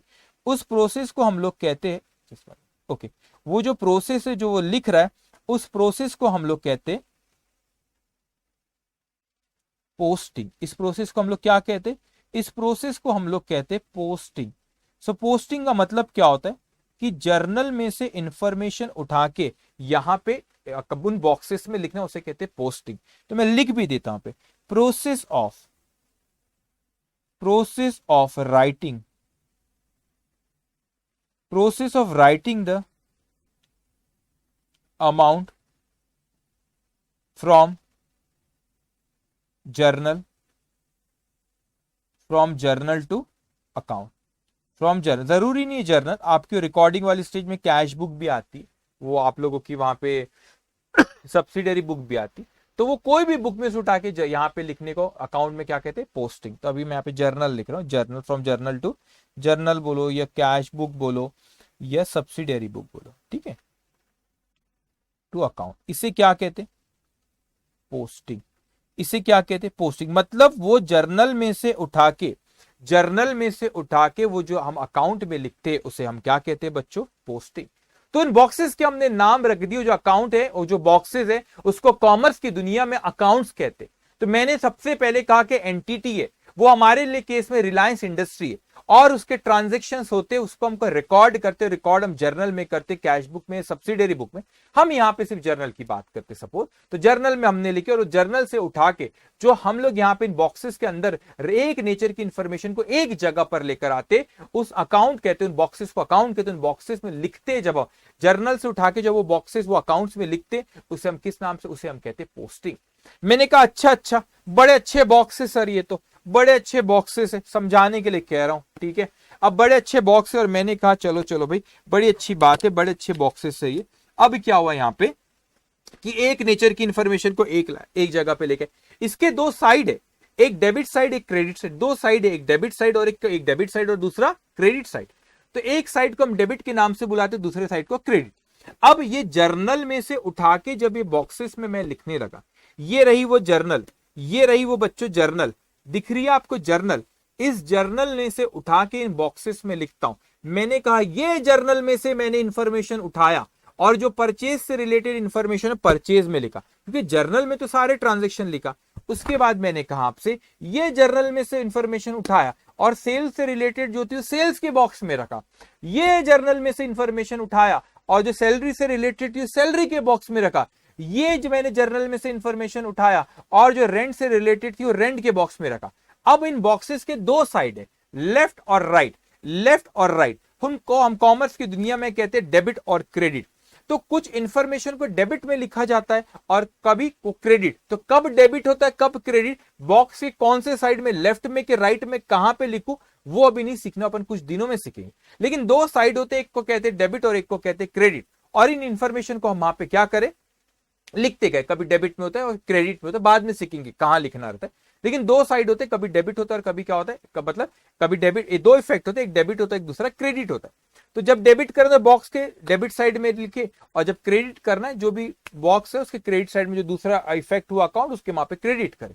तो मैंने कहा बॉक्स के दो साइड होते हैं बच्चों, एक होता है डेबिट एक होता है क्रेडिट। आपने उसके डेबिट में ये क्रेडिट जहां पे बोला उसको आपने लिख ली। अब क्या हुआ, बॉक्सेस के डेबिट और क्रेडिट हम लोगों ने लिख लिए। एग्जाम्पल के तौर पे मैं यहाँ पे कोई अमाउंट लिख देता हूं आपको समझाने के लिए, ठीक है, कोई अमाउंट लिख देता हूं। मैंने कहा ये परचेज के डेबिट में यहाँ पे लिखा हुआ है 100 लिखा हुआ है बच्चों, और यहाँ पे समझाने के लिए तो चलो सेल्स की यहाँ पे क्रेडिट में लिखा हुआ है 150, सैलरी के डेबिट में लिखा हुआ है आपका 15, रेंट के डेबिट में लिखा हुआ है आपका 8, ठीक है। तो अब क्या हुआ, जहां पे डेबिट क्रेडिट जहां पर भी करना था मैंने उसको वहां पे लिखा। अब क्यों डेबिट करते क्यों क्रेडिट करते आगे का डिस्कशन हम लोग का। अब यहां पे इस तरीके से लिख ली। इसके बाद यहां पे, इसके बाद हम लोग इन बॉक्सेस की क्या करते हैं, अपने डेबिट क्रेडिट कर दी। अब इन बॉक्सेस को हम लोग क्या करते हैं, इसके बाद हम लोग इसकी टोटलिंग करते। क्या करते हैं, इन बॉक्सेस की टोटलिंग करते। तो मैं 6 पॉइंट लिखता हूं, totalling and balancing, totalling and balancing. तो what is totalling and balancing, मैं आपको समझाता हूं बच्चों। मैंने कहा आपसे कि सबसे पहले हम लोगों ने क्या करें, उन ट्रांजेक्शन्स को यहां पर लिखे। ट्रांजेक्शन्स को कहां पे लिखे, सबसे पहले कहां लिखा गया, उसको जर्नल में लिखा गया, और वो जर्नल में सारे के सारे ट्रांजेक्शन्स लिखे। फिर एक नेचर की इंफॉर्मेशन को हमने क्या करे, एक नेचर की इंफॉर्मेशन को एक जगह पर हम लोग ने क्या करे, उसको लेकर आए। अब एक नेचर की इंफॉर्मेशन को एक जगह पर लेकर आ गए, और फिर उसको हम क्या कहते हैं, एक जगह पे लेकर हम क्या कहते हैं, अकाउंट। और जो जर्नल से अकाउंट में लिखने की प्रोसेस को पोस्टिंग कहते हैं। अब उसके बाद नेक्स्ट स्टेप जो है हमारी, वो है हमारी टोटलिंग और बैलेंसिंग। मैंने कहा सर ये क्या होता है, टोटलिंग और बैलेंसिंग का मतलब क्या होता है। टोटलिंग और बैलेंसिंग का मतलब ये होता है बच्चों, देखो यहाँ पे ये है आपके डेबिट में क्या कितना लिखा 100, तो यहाँ पे बैलेंसिंग करो, डेबिट में 100, यहाँ पे सॉरी डेबिट में 100 लिखा, तो क्रेडिट साइड शॉर्ट है, तो तो ये आपका हो गया टोटल, आपने 100 करे उसकी, और ये बैलेंस आ गया आपका 100।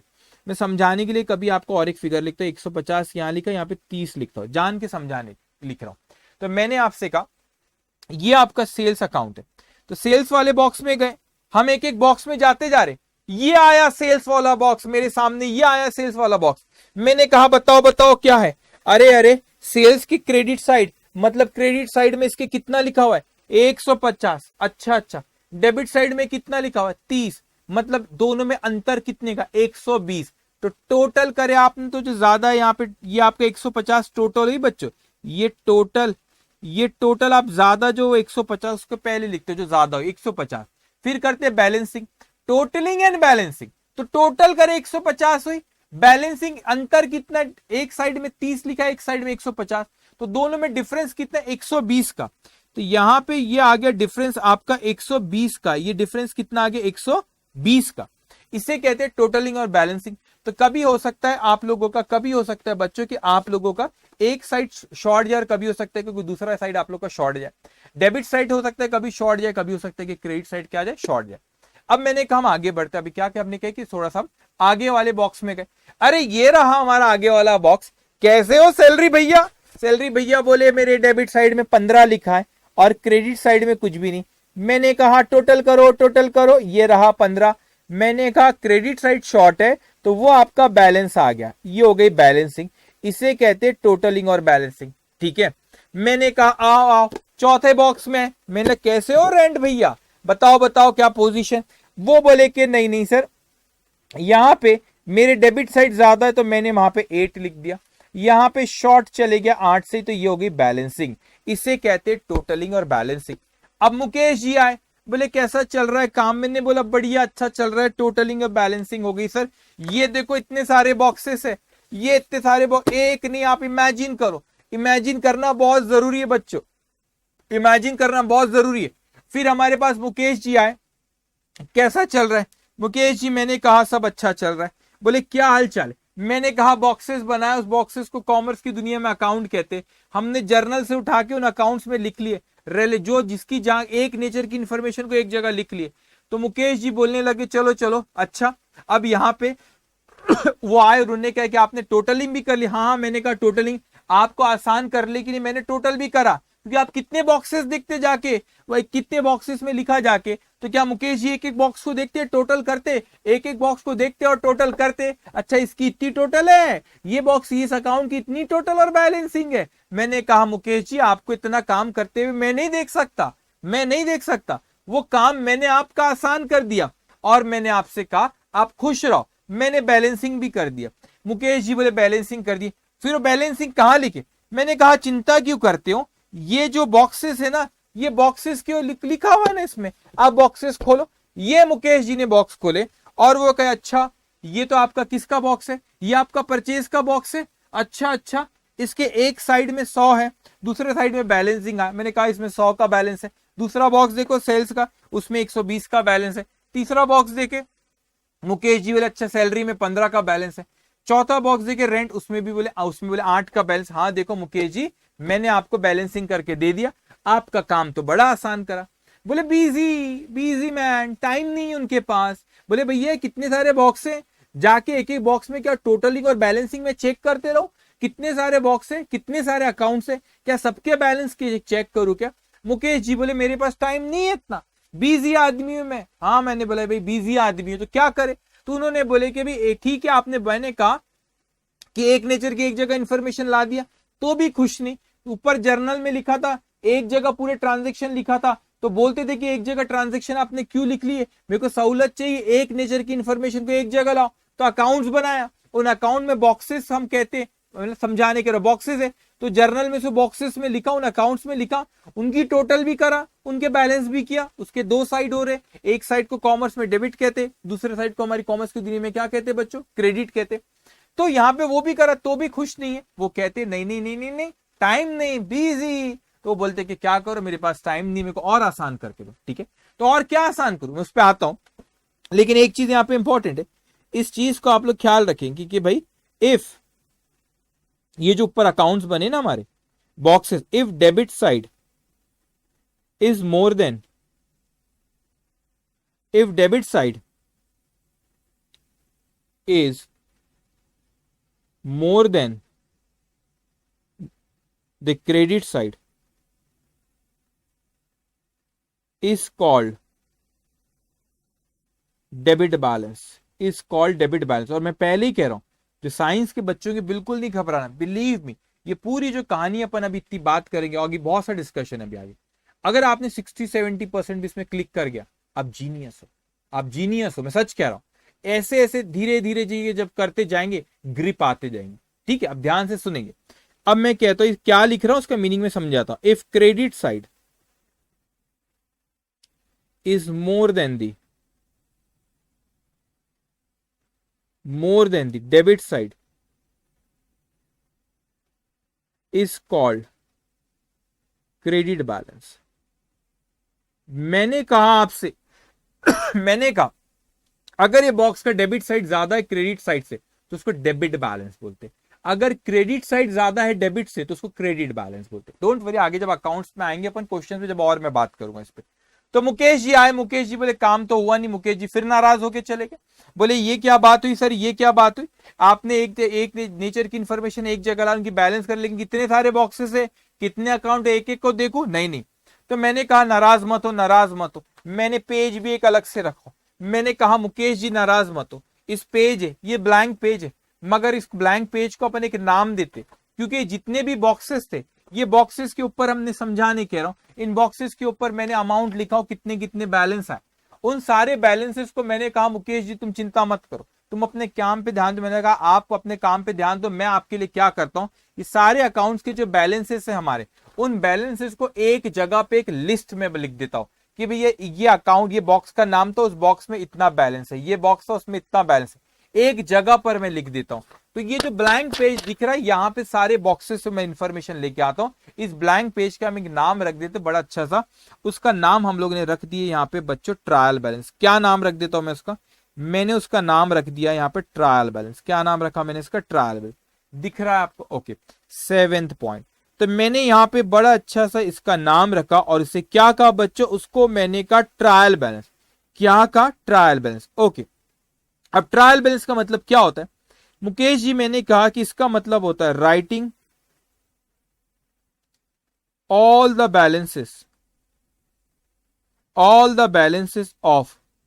अकाउंट। अकाउंट मतलब जो ऊपर था, ये जो है ना, इसके ऊपर जो ये अकाउंट, इसको अकाउंट कहते हैं, जो बॉक्स है ना अकाउंट है, और ऊपर जो इसका अकाउंट का नाम है, अकाउंट हेड कहते हैं इसको, अकाउंट का नाम है, परचेज अकाउंट, सेल्स अकाउंट। तो हर अकाउंट के जो बैलेंसेस थे, writing all the balances of account at one place is called trial balance. क्या मतलब होता है trial balance, is called trial balance. Okay, अब ध्यान से अब आप मेरी बात सुनेंगे, ठीक है। यहां पे क्या चीज है कि ये मेरा यहां पे ट्रायल बैलेंस, मैंने कहा मुकेश जी बिजी है, तो मैंने एक पेज लिया, ये रहा वो पेज, और मैंने क्या किया, इतने सारे बॉक्सेस, इतने सारे जो अकाउंट्स है, उस सारी इंफॉर्मेशन को क्या करा मैंने, हर अकाउंट के बैलेंसेस को एक जगह मैंने लाके लिखा। अब वो कहां पे लिखा मैंने बच्चों, एक जगह जो लाके लिखा, ये हमारा ट्रायल बैलेंस है। अब यहां पर एक को कहते हैं आप डेबिट बैलेंस, यहां पे डेबिट बैलेंस और यहां पे क्रेडिट बैलेंस। तो ऐसे बहुत सारे बॉक्सेस, तो इन बॉक्सेस के नाम थे, उन अकाउंट्स के नाम थे, जैसे कि हमने ऊपर में लिखे, क्या नाम थे भाई, परचेज था, सेल्स था, और क्या था, सैलरी था, रेंट था, क्या करा मैंने, एक जैसी इंफॉर्मेशन को एक जगह अकाउंट में लेकर आए थे, लेकिन अकाउंट के बैलेंसेस को अपन ने क्या करे, एक जगह पे लेकर आए, उस जगह का नाम क्या, ट्रायल बैलेंस। अब मैंने कहा जिसका डेबिट बैलेंस है उसको डेबिट बैलेंस कॉलम में, जिसका क्रेडिट बैलेंस उसको क्रेडिट बैलेंस कॉलम में मैं यहां पे लिख लेता हूं। मैंने कहा देखो मुकेश जी आइए। अब मुकेश जी आए और पूछने लगे कैसा चल रहा है, मैंने कहा एकदम बढ़िया चल रहा है सर। ये जो ट्रायल बैलेंस है ना, इस ट्रायल बैलेंस में मैंने कहा मुकेश जी आए और मुकेश जी पूछने लगे कैसा चल रहा है, मैंने तो आपका काम आसान कर दिया। बोले क्या आसान कर दिए, मुकेश जी कहते मैंने कहा मुकेश जी मैंने आपका काम आसान कर दिया। मैंने कहा सारे जो अकाउंट थे उनके जो बैलेंसेस थे सबको मैंने एक जगह पे लेकर आ गया, सबके बैलेंस अब आपके लिए आसान है।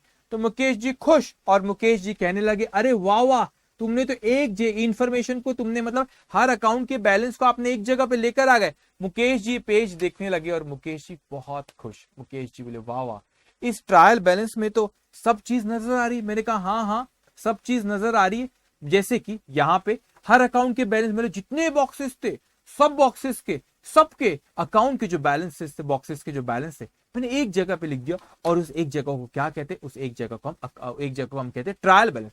अब ये ट्रायल बैलेंस में हर चीज आ गई, ये ट्रायल बैलेंस में क्या हो गया, आपकी हर चीज आ गई।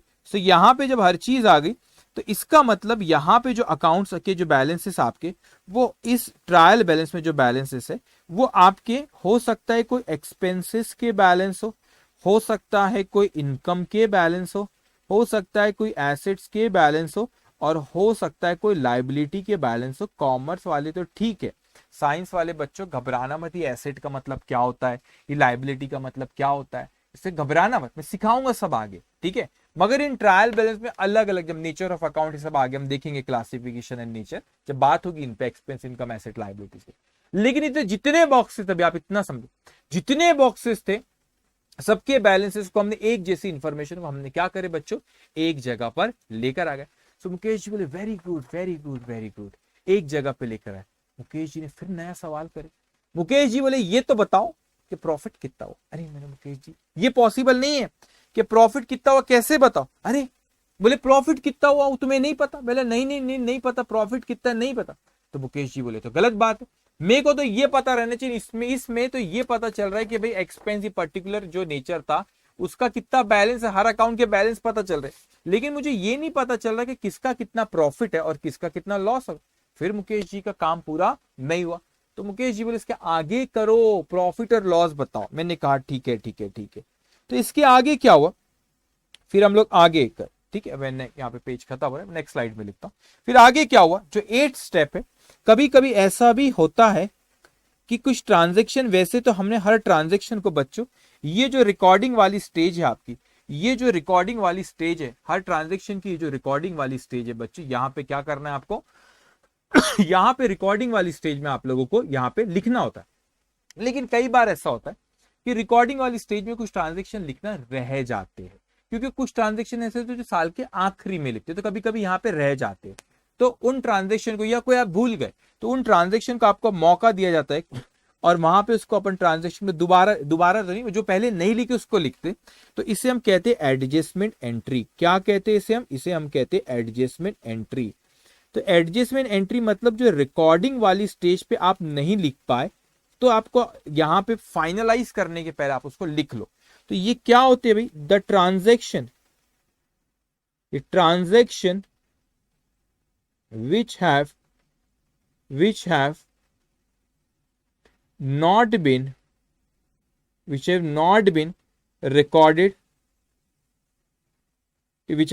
been recorded in the books of account so far, अभी तक नहीं लिखे उसको, so far has to be recorded now। Okay, अगर आपने कोई ट्रांजेक्शन पहले नहीं लिखे तो अभी उसको लिख लो भाई, क्योंकि आप फाइनल कर रहे। मुकेश जी पेज से पसंद नहीं आया, ज्यादा खुश नहीं थे ट्रायल बैलेंस से, लेकिन ट्रायल बैलेंस एक जगह पे लिख ले, दिख रहा है एक जगह पे। मेरे को ये बताओ कि मेरे बिजनेस में प्रॉफिट कितना हुआ और लॉस कितना हुआ, उसकी बात करो। मैंने कहा ठीक है। तो हम लोग अगली स्टेज पे गए, इस एडजस्टमेंट की एंट्री के बाद अगली स्टेज पे गए और उसे हमने कहा यहाँ पे 9th पॉइंट में गए और उसको हमने यहाँ पे कहे फाइनेंशियल स्टेटमेंट। क्या कहा, मैंने कहा मुकेश जी घबराओ मत, मैं आपको बताता हूं फाइनेंशियल स्टेटमेंट। भाई ये फाइनेंशियल स्टेटमेंट को और एक नाम से बुलाते, किस नाम से बुलाते, इसे हम फाइनल अकाउंट भी कहते हैं। इसे हम लोग और किस नाम से बुलाते, इसे हम लोग फाइनल अकाउंट भी कहते, इसे हम क्या कहते, फाइनल अकाउंट भी कहते। अब ध्यान से सुनेंगे बच्चों, फाइनल अकाउंट के नाम से भी कहते। ये जो फाइनल अकाउंट है हमारा 2 कैटेगरी में रहता है। ये फाइनल अकाउंट हमारा कितनी कैटेगरी में रहता है, 2 कैटेगरी में ये बटा हुआ।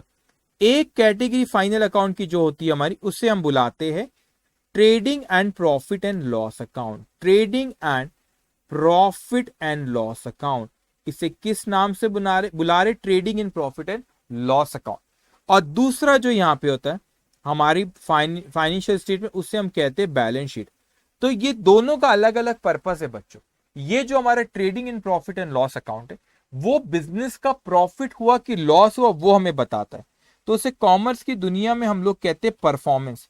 क्या कहते हैं? प्रॉफिट और लॉस जो हुआ, हमारा परफॉर्मेंस कितना हो वो हमको ये बताता है। और ये जो बैलेंस शीट है, ये आपको परफॉर्मेंस नहीं बताता, ये आपको पोजीशन बताता है।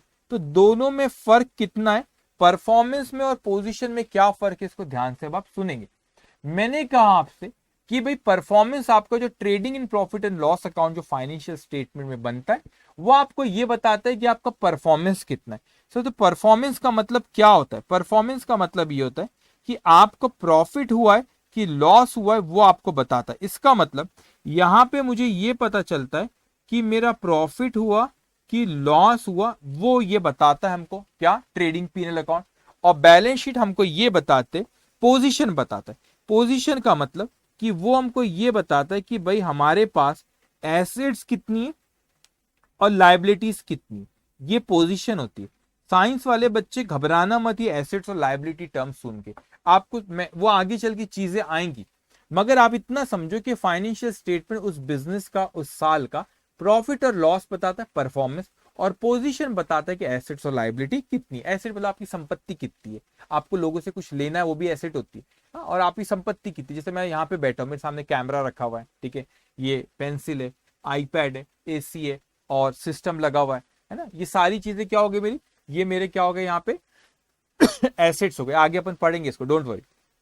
अब क्या होता है यहाँ पे कि मैंने आपसे कहा कि यहाँ पे प्रॉफिट और लॉस ये बताता है, और ये प्रॉफिट और लॉस किसका डिफरेंस होता है? जो आपके बिजनेस के एक्सपेंसेस होते हैं और क्या होती है, इनकम होती है, वो या आपका यहां पर आता है ट्रेडिंग पीनल अकाउंट। तो आपने सारे एक्सपेंसेस और इनकम क्या करे बच्चों, इस ट्रेडिंग पीनल अकाउंट में क्या लिखे आपने, सारे एक्सपेंस और इनकम यहां पर लिखे। और यहां पे जो आपकी एसेट्स और लाइबिलिटीज जो होती है, जो आपकी एसेट्स और लाइबिलिटीज जो आपकी होती है, उसको क्या करते हैं अपन, एसेट्स और लाइबिलिटीज जो होती है, वो एसेट्स और लाइबिलिटीज आपके नेक्स्ट ईयर कैरी फॉरवर्ड होते हैं। अब आप सोचेंगे सर ऐसा क्यों होता है, ये फर्क समझना। मैं यहां पे लिखता हूं एसेट्स और लाइबिलिटी को क्या करते, carried forward to next year. इसको नेक्स्ट ईयर अपन क्या करते, कैरी फॉरवर्ड करते। अब इस चीज को, डिफरेंस को समझना। अब इसमें समझ, मैंने कहा कि आपका trading in profit and loss account में, उसमें इस ट्रायल बैलेंस में, ये ट्रायल बैलेंस में मैंने आपसे कहा कि अभी अभी जो मैंने आपसे ट्रायल बैलेंस, मैंने जो यहां पे ट्रायल बैलेंस जो मैंने आपसे बनाया, इस ट्रायल बैलेंस में मैंने आपसे कहा, इस ट्रायल बैलेंस में एक्सपेंस भी आता है, इनकम भी आती है, एसेट्स भी आती है, लाइबिलिटीज भी आती है। मगर ये एक्सपेंस और इनकम कौन से एक्सपेंस और इनकम है, ये वो एक्सपेंस और इनकम है जो उस साल के एक्सपेंस और इनकम है, उसी साल के एक्सपेंसेस और इनकम है ये। तो मैंने कहा इसको हम एक जगह पे लेके जाते फाइनेंशियल स्टेटमेंट में, तो ये ट्रायल बैलेंस से भी मैंने इंफॉर्मेशन उठा के दूसरी जगह लेकर गया, और उस जगह का नाम है फाइनेंशियल स्टेटमेंट। तो मैंने वहां पे ट्रेडिंग पी दो चीज बनाया फाइनेंशियल स्टेटमेंट, एक ट्रेडिंग अकाउंट, पीएनएल अकाउंट, वहां पे सारे एक्सपेंस और इनकम लिखा। इसी ट्रायल बैलेंस में जो एसेट और लाइबिलिटी थी, वो भी मैंने उसी वहां पे फाइनेंशियल स्टेटमेंट में कहां लिखा, बैलेंस शीट में लिखा। लेकिन मैंने आपसे कहा कि जो बैलेंस शीट में जो मैंने एसेट और लाइबिलिटी लिखा, वो नेक्स्ट ईयर कैरी फॉरवर्ड होती, नेक्स्ट ईयर चले जाती। क्यों? क्योंकि उसका बेनिफिट अभी मिलना बचा है। आप खुद सोचो, लेन देन बची है, सर्विसेज मिलना बचा है। मैं आपसे कहता हूं कि मेरे सामने कैमरा रखा हुआ, ये कैमरा क्या इसी साल का है, क्या बेनिफिट मिलेगा? नहीं, मेरे को इससे आगे भी बेनिफिट मिलेगा। तो कैमरा मैं इसको अपनी बुक्स ऑफ अकाउंट में नेक्स्ट ईयर कैरी फॉरवर्ड करता हूं। तो मुझे किसी से पैसा लेना, उसने पैसा नहीं दिया, तो मुझे पैसा लेना है, हिसाब किताब बचा है, तो मैं आगे से पैसा लूंगा, तो इसको कैरी फॉरवर्ड करते। लेकिन जो उसी साल के खर्चे हैं और उसी साल की जो इनकम है, उनको वहीं पे क्लोज कर दिए जाते। हमको उस साल का प्रॉफिट देखना, उनका हिसाब किताब हो गया भाई साहब, जो एक्सपेंस और इनकम है, हमको वहां पे जो उसी साल के खर्चे और इनकम थे वहीं पे लिख के खत्म कर दिए। कितना प्रॉफिट और लॉस हुआ, हमने उसको लिख के क्या कर दिए बच्चों, खत्म कर दिए। और उन एक्सपेंस और इनकम को क्या करे, हमने वहीं पे खत्म करे। लेकिन जो एसेट्स और लाइबिलिटीज है, किससे कितना लेना है, किसको कितना देना है, कौन कौन सी संपत्ति आपके, वो सारी चीजें हमारा भी बचा है। सर्विसेज मिलना बचा है, लोगों से पैसे मिलना जिनसे बचा है, किसी को पैसे हमको देना है, हिसाब किताब बचा है, तो उन आइटम्स को नेक्स्ट ईयर क्या कर देते, कैरी फॉरवर्ड कर देते। मैंने बोला Mukesh ji please come here. Mukesh ji आए, बोले बोलो बोलो क्या हुआ। मैंने कहा मुकेश जी आप कह रहे थे कि आपको बिजनेस का परफॉर्मेंस देखना है। तो मुकेश जी यहां पर नाराज थे। वो क्यों नाराज थे बच्चों? क्योंकि वो ये नहीं पता लगा पा रहे थे। क्या नहीं पता लगा पा रहे थे?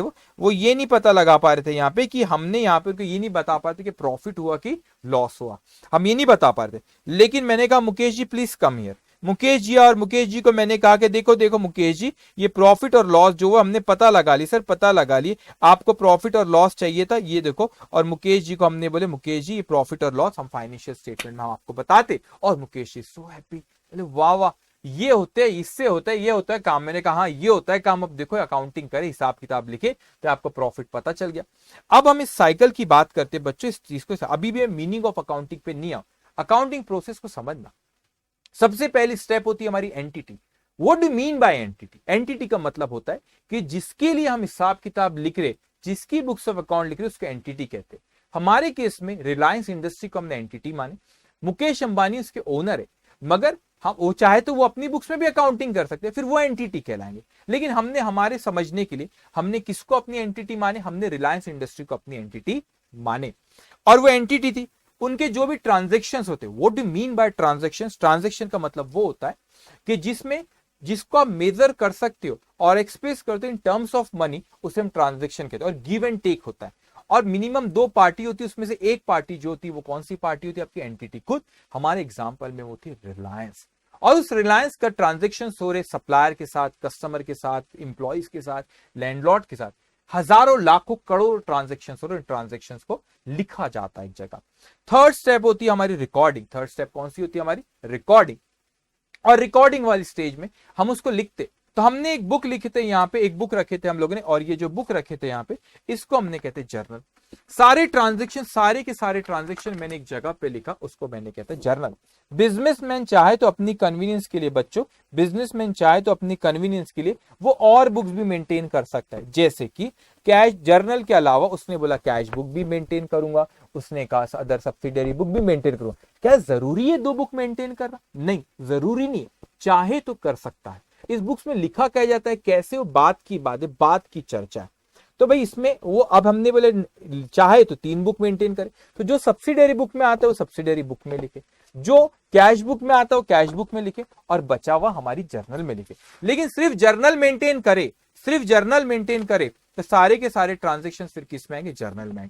जर्नल के अलावा दूसरे, तो जो बुक में जो लिखना हो, जो मतलब पर्पज होता है, सब्सिडियरी बुक में क्या आता है, कैश बुक में क्या आता है, आगे पढ़ेंगे। लेकिन जो बुक में जो लिखा जाता है वहां पे आपने लिखे। अभी हम समझने के लिए कहते हैं कि हमने जर्नल मेंटेन करे। अब क्या हुआ यहाँ पे? जर्नल मेंटेन करे, मगर इसमें तो सारे 100% ट्रांजेक्शन हमने डेट वाइज क्रोनोलॉजिकल ऑर्डर में लिख दिए। अब मैंने कहा डेट वाइज क्रोनोलॉजिकल ऑर्डर में मैंने इसको लिख दिया। अब मैंने कहा कि मुझे इससे मेरा काम नहीं होगा, मुझे ऐसा करो कि एक रेलेवेंट इंफॉर्मेशन, एक सेम नेचर की इंफॉर्मेशन को एक जगह पे लेकर आओ। तो हमने क्या करे, एक लेजर, एक दूसरी बुक थी, एक लेजर, एक दूसरी बुक, एग्जांपल ये दूसरी बुक थी हमारी लेजर। इस लेजर में मैंने बहुत सारी, बुक का नाम है लेजर, उसमें बहुत सारे अकाउंट्स बनाए, मतलब बॉक्सेस है, अपन बॉक्सेस ही कहते हैं, ठीक है। अब क्या करा, इस जर्नल में से रेलेवेंट इंफॉर्मेशन, वो बॉक्सेस, एक नेचर की इंफॉर्मेशन को एक जगह पे लेकर आया। तो ये रहा वो जर्नल। ये जर्नल में से उठा के मैंने, ये जर्नल में से उठा के जो इंफॉर्मेशन, एक नेचर की इंफॉर्मेशन को एक जगह, तो ये जर्नल में से, ये जर्नल में से उठाया और मैंने परचेज के बॉक्स में परचेज की इंफॉर्मेशन लिखा। ये जर्नल में से उठाया और मैंने सेल्स के बॉक्स में सेल्स की इंफॉर्मेशन लिखा। ये जर्नल में से उठाया सैलरी की इंफॉर्मेशन सैलरी के बॉक्स में लिखा। ये जर्नल में से उठाया और रेंट की इंफॉर्मेशन रेंट के बॉक्स में लिखा। अब मैंने जब ये बॉक्स को देखा तो इस बॉक्स के तो 2 साइड निकले, तो 2 साइड निकले, चलो इनका नाम रख देते, चिंटू मिंटू। नहीं, चिंटू मिंटू नहीं, इनका अपन नाम रख देते, कॉमर्स की दुनिया में से कहते हैं अच्छा सा नाम दिए, एक लेफ्ट साइड को डेबिट, राइट साइड को क्रेडिट। तो इसका नाम दिया हमने डेबिट क्रेडिट। जब जर्नल में से उठा के इन बॉक्सेस में रखा, इन अकाउंट्स में मैं लिखने लगा, तो इसके 2 साइड है, डेबिट और क्रेडिट। तो डेबिट साइड में कुछ इंफॉर्मेशन डेबिट में, जो जब डेबिट में बोला डेबिट में लिखे, क्रेडिट में बोला क्रेडिट में लिखे। मैंने फिर इन बॉक्सेस में क्या करा, काउंट करने लगा। मैंने कहा डेबिट की टोटल, फिर क्रेडिट की टोटल, और फिर बच्चों उसका बैलेंस निकाला, उससे कहते हैं टोटलिंग और बैलेंसिंग। मुकेश जी को मैंने बोला please come here. Mukesh ji आए, मैंने कहा मुकेश जी देखो देखो देखो, ये बॉक्सेस इतने सारे रखे, मैंने आपके लिए काम आसान कर दिया। मैंने हर इंफॉर्मेशन को, हर एक नेचर की इंफॉर्मेशन को एक जगह पर लेकर आ गया। मुकेश जी बोले बिजी, टाइम नहीं। मुकेश जी बोले मैं कितने सारे बॉक्सेस चेक करूं, सबके बैलेंसेस देखूं, एक एक बॉक्स देखूं, एक एक अकाउंट देखूं, टाइम नहीं। बोले आसान करो। हमने बोले ठीक है सर, आप 2 दिन बाद आइए, फिर हम आपको आसान करके देते। अब उस बॉक्सेस की आपने जो बैलेंसेस थे उसको एक पेज पे लेके, तो उस पेज में जिनके डेबिट बैलेंस थे उस पेज को पहले तो हम जो हम टेबल बना रहे उस टेबल वहां पे उसे हम कहते हैं ट्रायल बैलेंस। तो ये ट्रायल, इस पेज में हमने यहाँ पे एक ट्रायल बैलेंस बनाया, और जो इन बॉक्सेस के जिसके डेबिट बैलेंस थे उनको ट्रायल बैलेंस में 2 कॉलम होते हैं, डेबिट बैलेंस कॉलम और क्रेडिट बैलेंस। तो डेबिट बैलेंस को डेबिट बैलेंस वाले कॉलम में, क्रेडिट बैलेंस को क्रेडिट बैलेंस कॉलम में हमने यहाँ पे क्या करे, लिख लिए। इस ट्रायल बैलेंस में हर तरह की इंफॉर्मेशन आ गई, एक्सपेंस आ गए, हर तरह के अकाउंट के बैलेंसेस आ गए, एक्सपेंस के बैलेंस आ गए, इनकम के बैलेंस आ गए, एसेट के बैलेंस आ गए, लाइबिलिटी के बैलेंस आ गए। अब क्या हुआ इसके बाद, मुकेश जी फिर हमने 2 दिन बाद बोला, मुकेश जी बोले वेरी गुड वेरी गुड। क्या हुआ, एक जैसी इंफॉर्मेशन को आपने क्या करे, एक जगह पर एक लाए, उसके बाद आपने यहाँ पे ट्रायल बैलेंस में क्या करे, आपने सारे के सारे बैलेंसेस भी यहाँ पे लिख लिए। लेकिन मुकेश जी को हमने बुलाया, मगर मुकेश जी बोले काम पूरा नहीं हुआ। बोला क्यों, बोले प्रॉफिट, हर बिजनेसमैन ये जानना चाहता है कि प्रॉफिट हुआ क्या लॉस हुआ। तो मैंने बोला ठीक है मुकेश, फिर अपन 2 दिन बाद मिलते, और 2 दिन बाद फिर एक एडजस्टमेंट एंट्री अगर कुछ भूल गए तो हमने उसको लिख लिए, और उसके बाद हमने एक स्टेटमेंट बना, उस स्टेटमेंट के तो फाइनेंशियल स्टेटमेंट, जिसको फाइनल अकाउंट के नाम से भी बुलाया जाता है। उस फाइनल अकाउंट में 2 चीज थी, एक ट्रेडिंग पीएनएल अकाउंट जिसमें हमने पूरे साल के एक्सपेंस और इनकम जो ट्रायल बैलेंस है उसको उठा के हमने वहां पे लिखे, और हमने प्रॉफिट फाइंड आउट कर, जो भी एसेट्स और लायबिलिटी थी उसको उठा के हमने बैलेंस शीट में लिखे। तो हमारे जो फाइनल पीएनएल अकाउंट है वो हमको क्या बताता है, प्रॉफिट एंड लॉस अकाउंट हमें क्या बता रहा है बच्चों, प्रॉफिट एंड लॉस अकाउंट हमको परफॉर्मेंस बता रहा है, प्रॉफिट हुआ कि लॉस हुआ, और बैलेंस शीट पोजीशन बता रही एसेट और लायबिलिटी। मगर बैलेंस शीट के जो बैलेंस आइटम रहते हैं बैलेंस शीट में, साइंस वाले घबराना मत, जब ये सारी चीजें आगे आएंगी, कॉमर्स वाले ओवर कॉन्फिडेंस में भी नहीं जाना अभी, ठीक है। जो आपकी एसेट और लायबिलिटीज अभी जो आपकी बैलेंस शीट में आपने लिखे, ये अभी इसकी सर्विसेज मिलना बचा है, इनसे लेन देन बचा है, किसी से पैसा लेना बचा है, तो किसी को पैसा देना हमको बचा है, कोई हमारे पास एसेट्स है अभी उसका सर्विसेज, और अभी हम उसको और आगे यूज करेंगे, तो वो चीजों को आप नेक्स्ट ईयर क्या करते, कैरी फॉरवर्ड कर देते। Now Mukesh ji is happy. तो मुकेश जी हैप्पी, अब वो खुश हो गए, ये हुई ना बात। अब मुकेश जी बोले ठीक है वेरी गुड वेरी गुड। मैंने कहा भाई आप तो वेरी गुड कर रहे हो, मेरे को तो बच्चों का अकाउंटिंग का मीनिंग सिखाना था। तो मैंने यहाँ पे बच्चों सबसे पहले जब यहाँ पे आज का हम लोगों ने डिस्कशन शुरू किए थे, डे 2 का सबसे पहले हम लोगों ने किस चीज के बारे में कहते, मीनिंग ऑफ अकाउंटिंग के बारे में मैंने आपसे बात किया था। तो मीनिंग ऑफ अकाउंटिंग मैंने वहां पे लिखा था, और वहां पे मैंने कहा था कि उसको समझने के लिए अकाउंटिंग प्रोसेस समझना हमको बहुत जरूरी है। तो हमने किस पे डिस्कशन की, हम लोगों ने यहाँ पे डिस्कशन करे अकाउंटिंग प्रोसेस पे। अब मैं आपसे आगे आऊं, उसके पहले आप लोग को कोई डाउट होगा तो आप लोग यहाँ पे पोस्ट कर सकते हो, डाउट कुछ होगा यहाँ पे तो यहाँ पे आप मेरे को बताइए। ओके, आप वहां पे लाइव चैट में लिख सकते सारी चीजें, डाउट है तो आप बिल्कुल लिखो। ओके ओके, तो अब हमने देखी कि सर यहाँ पे अकाउंटिंग का मीनिंग अब पढ़ते, और अब आप देखना कि कैसे आपको अकाउंटिंग का मीनिंग आपको समझ में आए, इसको याद नहीं करना। द ब्यूटी है इस सब्जेक्ट की, अकाउंटिंग सब्जेक्ट की ब्यूटी है। यस सर समझ में आया, no doubt, clear, all clear, okay good, okay Hitesh, Saurabh, okay ठीक है, ओके ओके ठीक है। अब ध्यान से सुनो, मैंने कहा आपसे कि यहां पर अगर अपन बात करते, अब इस मीनिंग पे अपन जाते, और इस मीनिंग को मैंने यहां पे देखने लगा, और मैंने कहा कि यहां पे उसने कहा था आपसे अकाउंटिंग, यहां से ये मीनिंग है उसकी, उसने कहा था यहाँ पे accounting is the art of recording. क्या कहा था उसने बच्चों, is the art of recording. तो accounting is the art of recording. अच्छा, क्लासिफाइंग एंड समराइजिंग। अब ये रिकॉर्डिंग का मतलब क्या होता है बच्चों, रिकॉर्डिंग मतलब क्या, तो आपने देखिए जो जर्नल वाली स्टेज है ना, जर्नल जो बनाते वो रिकॉर्डिंग उसको कहते। ओके एक सेकेंड सर, सोल प्रोप्राइटरशिप में एंटिटी कौन होता है, सोल प्रोप्राइटरशिप में भी एक चीज ख्याल रखना, एक स्टूडेंट का यहाँ पे डाउट है कि सर सोल प्रोप्राइटरशिप में एंटिटी कौन होता है, पता है जुबैर खान करके चार्टेड अकाउंटेंट फर्म है, चार्टेड अकाउंटेंट फर्म है, लेकिन मेरे पर्सनल उसमें घर के एक्सपेंस इनकम ये सब नहीं आते, उसमें भी प्रोप्राइटर, उसमें भी जो आपके सोल प्रोप्राइटरशिप में एंटिटी बिजनेस ही होता है, बिजनेस के पॉइंट ऑफ व्यू से सोचना है। तो बिजनेस एंटिटी कंसेप्ट हमारा आने वाला है, इसके बाद वाला टॉपिक हम वो इसी चैप्टर में बिजनेस एंटिटी कंसेप्ट करेंगे। तो sole proprietorship income tax act के हिसाब से बात नहीं करो, वहां पे वो एक अलग चीज, इनकम टैक्स एक्ट में वो प्रोप्राइटरशिप भी मालिक रहता है, पैन नंबर ही उसी पे बिजनेस चलता है, एक ही पैन नंबर। लेकिन अकाउंटिंग के नजरिए से बिजनेस अलग, ओनर अलग। तो सोल प्रोप्राइटरशिप में भी एंटिटी जो होता है आप लोगों का, एंटिटी कौन होगा, वो बिजनेस ही रहेगा। बिजनेस के नजरिए से सोचना, जिसके लिए भी आप अकाउंटिंग करें वो आपका एंटिटी रहता है, ठीक है। अब ध्यान से बच्चों, तो accounting is the art of recording. तभी आपने देखी जर्नल वाली स्टेज वहां पे, तो जहां पे रिकॉर्डिंग जर्नल होता है, फिर जो आपकी कैश बुक होती है, फिर जो आपकी सब्सिडरी जो बुक होती है, ओके एक सेकेंड, जो आपका जर्नल होता है, ओके मैं आपको इसको समराइज करके भी लिखाता हूं। जर्नल होता है, cash book, subsidiary book, subsidiary book. उसके बाद आपने ये होता है रिकॉर्डिंग। क्लासीफाई करने का मतलब क्या होता है, हम लोगों ने वहां पे अकाउंट बनाए थे बच्चों, अकाउंट बनाए थे, यस। समराइज का मतलब होता है आपने जो ट्रायल बैलेंस करे थे एक जगह। क्लासीफाई करना मतलब एक नेचर की इंफॉर्मेशन को एक जगह पे लेके आना, तो अकाउंट जो आपने बनाए थे वो था आपका। समराइज करना मतलब ट्रायल बैलेंस हमने बनाए, समराइज करके उसको सारी चीजें एक जगह पे लिखे थे, समराइज करे थे। और उसके साथ में आपको फाइनेंशियल स्टेटमेंट जो आपका परफॉर्मेंस बताता है कि प्रॉफिट हुआ कि लॉस हुआ। तो अब अगर इसको मैं इसकी मीनिंग को अगर मैं पढ़ूं, क्या चीज accounting, accounting is art of recording.